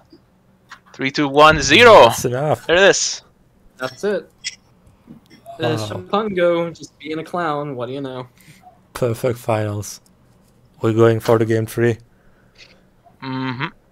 Zygote, is this how you imagined the last set for like, or the last league for like the entire thing to be? It's just, oh, we just watched Natus go back and forth, hitting each other's faces for 22 turns. I was certainly expecting a Banjo versus Banjo final, but Look, remember that the dog pound where it was like Hanu versus, I don't remember who it was, but it was like Hanu was playing Axel and he just kept holding off. The game went to like 20 turns. like there were 70 cards in the grave. I actually consoled this one for a second. Who won? Sorry. I was checking something in the... Shpungo won with Ilnophobia. I just want to say that, like, Avatar of Light with the illusion, I did not like that play, but that ended up being a really good play, because all that health he got really carried him through to the end. Look, the best card you can use with Avatar of Light is another Avatar of Light. The best card that you can do is Shock Paw. You want to talk about saying such a stomp on aggro? You want to talk... Yeah, we don't talk about that on Fallow deck. Just casually healed for 27 3 times at will. That was my favorite deck of all time. It was so goofy. You know what my favorite deck of all time was? The one where I used Harvest Season to make 9 mana and then just dumpster the opponent's entire hand. It's a deck that didn't win, it just made the opponent lose. Because you use Harvest Season, and then you used the cards that unramped the opponent, Stranglehold and Swipe. Oh, and then yeah. you ill-will them to make their deck more expensive, and then you use Turn the Tide to set them to 5 cards. And then you use Sudden Gust if you still have that. That sure was a deck, and I'm pretty sure it also wasn't exactly exciting. Yeah, mana sapping cards are kind of unfun, to be perfectly honest. They're just kind of miserable. I loved Swipe. I really, really loved Swipe. It was a horrible tempo play, but in the long term, it just pulled you so far ahead. Mm-hmm. I like Harvest. Harvest was fun. By the way, I'm talking with the Shpungo right now. He said Grandpa is not at home right now, and his phone has only 2% of battery left, and he's going home to charge the phone. Like, so they're gonna need like more than 5 minutes, he's saying. Well, what do we do in the meantime? Do we have the show match that we were talking about earlier during the other break? Like, we can do something like that, but I'm certainly not sure how long it's gonna take for the Grandpa. By the way, I need to go grab a water bottle real quick because I've been sitting in the same spot for like 3 hours, unhydrated, as a proper Foxfang member. We can give like another 5 minutes of break before the last game. Sure. By the way, Shpungo is asking me to ask Coulter that where does the name Jakinsu is coming from? He wants to know the origin. Jakinsu means wise man, right? I've forgotten which language. Maybe.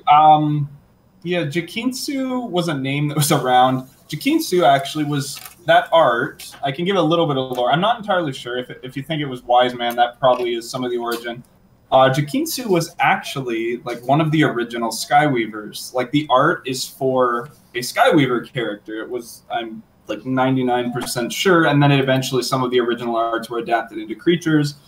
A lot of them may have been scrapped because the art style evolved, but Jakinsu's one that stuck around for a while. Yeah. I do know that like Mutichi or Mutichi, like I think we corrupted the spelling a bit, but it originates from a word that means like king. Yeah, we had this in the trivia night. Yeah. Mhm. I can give I can give lore that Amaruath's name was a name I just sort of made up by mashing together words. Excellent. But it came from the South American dragon known as the Amaru, which has the head of a llama and like the talons of an eagle and a bunch of weird traits. So when I was Look, can we have that as a skin for Amora? That sounds exciting. a faithful the Amaruath. We need a Gato-style version of all of the dragons, like just a little chibi form of it. Oh, like a little baby dragon. Those would be fun. Chibi dragons would be really cute. Like maybe just them as like babies, like actual baby versions of them. It's Scraggy, but for every dragon. Tiamat. Scraggy isn't really like a child form of Tiamat, though. It doesn't really resemble Tiamat. Yeah, I'm just explaining the Grams is back, by the way. They're starting. Sweet. Okay, good. Final Seeing money Titus match, again. all the money, and by money I mean Skyweaver points, league points. Yes. You get street cred, and that's about it. What do you mean that's about it? That's all you need. I mean, you also get more direct messages from me asking you to join Foxfang, so that's cool. I'm gonna leave Dogpound just to be able to more effectively decline you asking me to join Foxfang. You can do that, but it won't stop me. One of these days, SwapGo.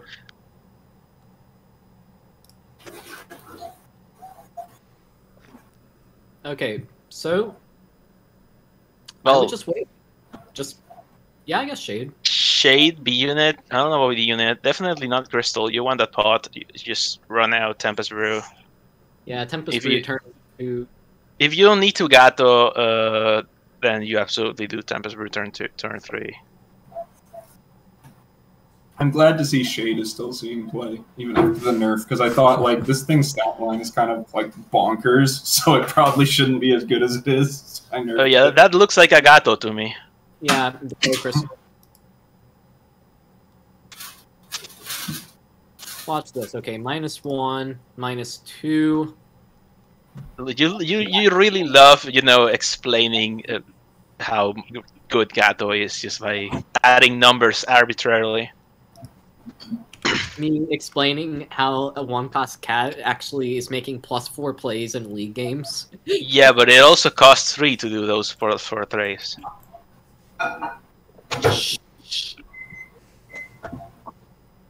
There's no room for your disagreement.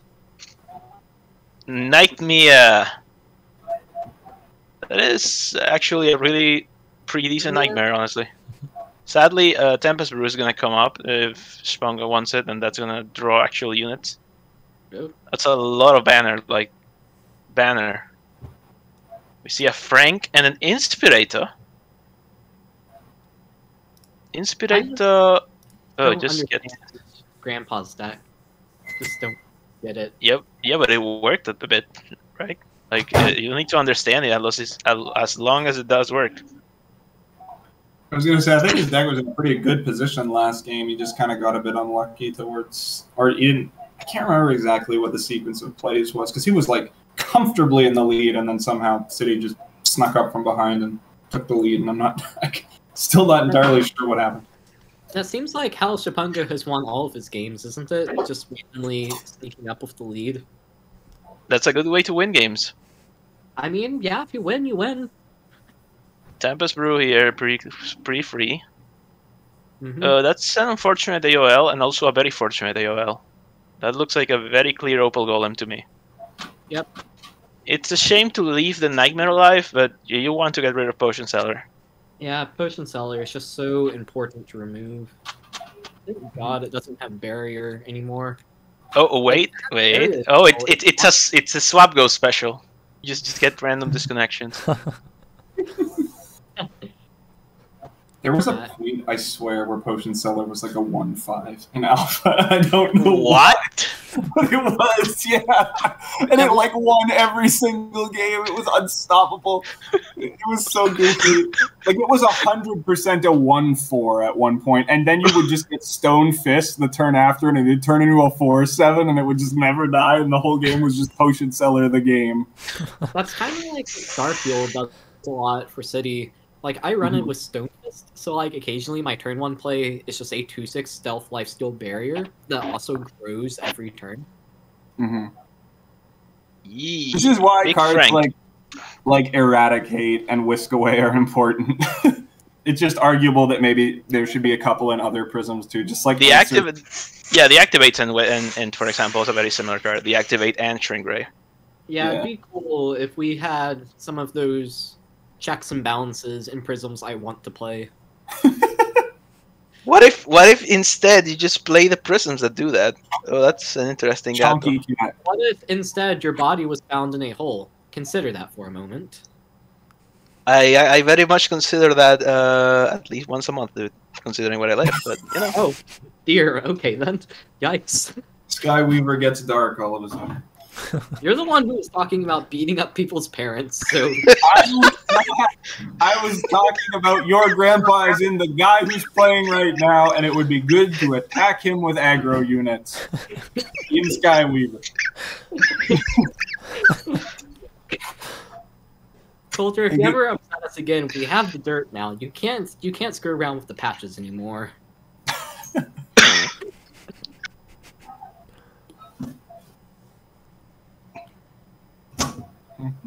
Yeah. Oh yeah. Oh, mind control. That's a pain. Oh wait, no, never mind. Never mind. Your Honor, my client pleads oopsie daisies. So hot take there. It might have actually been better to sack the Avatar of Light to get Soul Shield on board. Because A, you would have kept your attachment, and B, Crystal Vapors would have been online.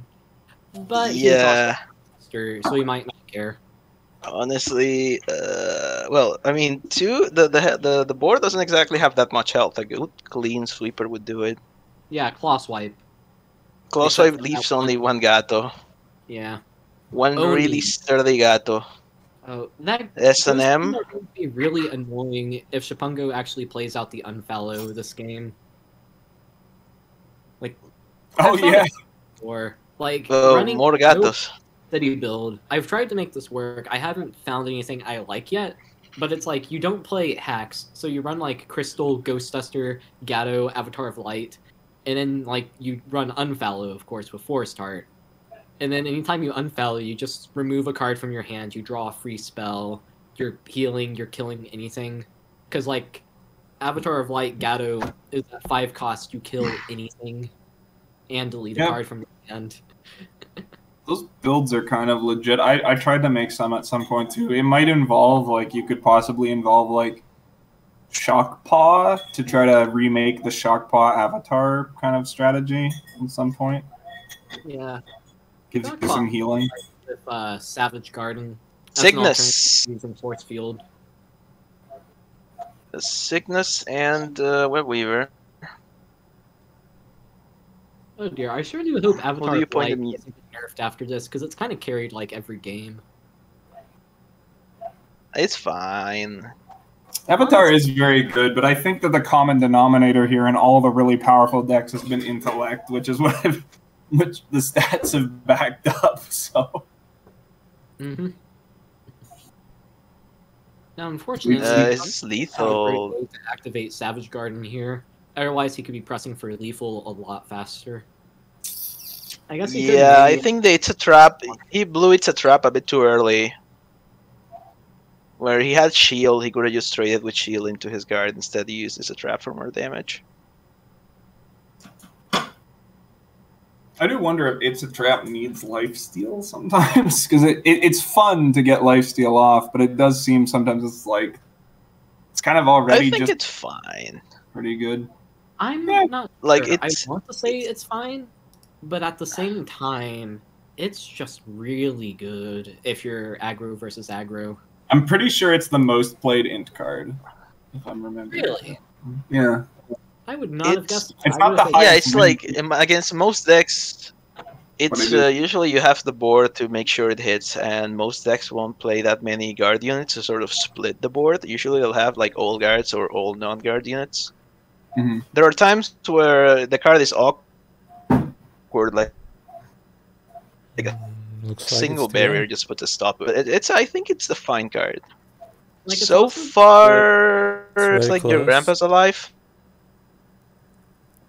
It looks like I don't think so, because those trees they're are alive, and you know that maybe they're. I mean, they're gonna draw cards, but Depending on the row. holistically, your grandpa's alive, and it's not like Shpungo can chain storm the guards because he just loses units. Well, yeah, but he could trade away everything, and then redevelop a board, and if Then Grandpa change- can't answer that, oh shoot, oh, well, Dead. Or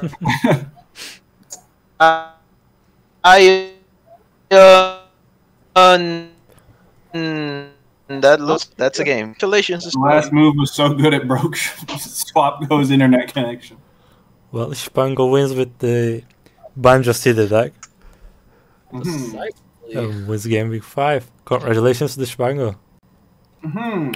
Shpungo didn't steal my second place, did he? I don't think he Um, did.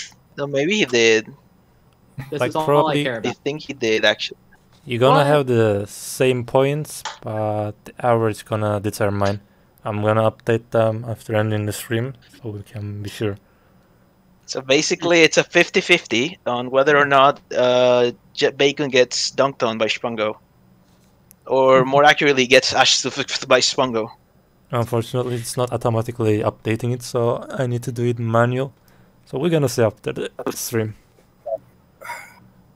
Oh boy. Well, the game week 5 is over.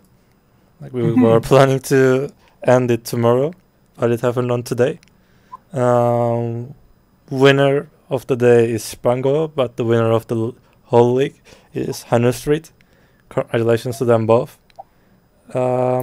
Before ending the stream, maybe we can check the brackets one last time. Let me move on to that.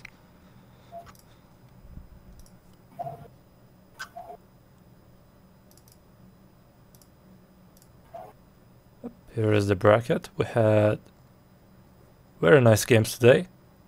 Thanks all of you for joining. Also, I can show you what we are working on right now. Bacon mentioned it Oh a few no, times. Hanu, hey, wait. Hanu just showed up 5 minutes saying that they slept in. Yeah, Hannah thanks me also. Oh. That's a shame. God pound. Tisk, tisk. Bacon, maybe you can mention what you are working on right now, the Dragon project. Oh yeah. So this week, The Dragon Project sounds like a win condition. It is. It's all of the win conditions, as a matter of fact. This week, since I, for personal reasons, I was not able to enter into the league, I decided to start a project I'd been thinking about. In Skyweaver, some of the coolest and most interesting design cards, in my opinion, are actually the elemental dragons that we have, which also, by the way, should definitely be Castus and not Menglong. I will be addressing that. So, I have gone out of my way to give y'all this mini-series, basically, where I'm taking all of our elemental dragons, and also Castus, and I'm breaking them down. I'm talking about strategies, how the cards work, even rating things like its art and how its mechanics all tie together. And at the end of it, I'll be putting together a beautiful list for y'all that'll be resources and also my personal opinions on what dragons are best in what categories.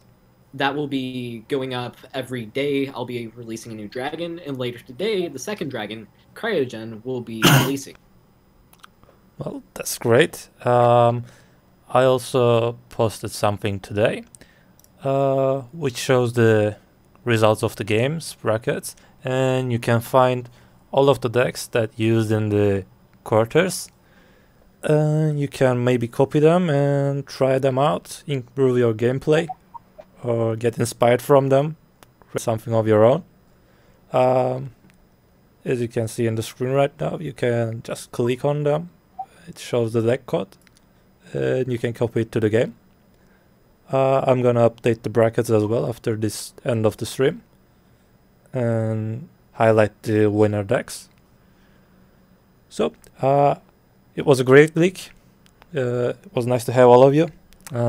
Thank you guys for joining today. The conversation was great. It was very fun. I would like to have you again in the future. Thanks so much for inviting me. Coulter, we loved having you, especially me. You made a great punching bag for my raid. Thank you, Coulter, for letting us have you. Yeah. Yeah, it's a pleasure. I would like to also talk about the future of the leagues.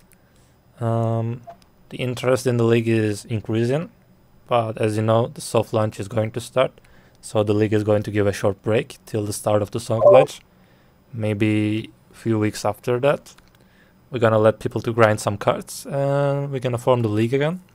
And since the interest is getting increasing, we may form up a second division if we hit up to another 16 people.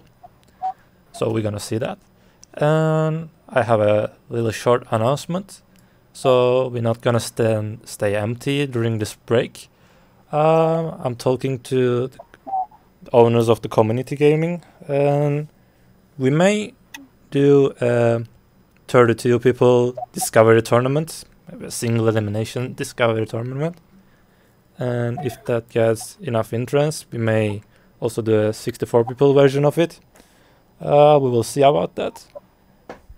We also have another secret project in our minds. We may announce that also in upcoming weeks.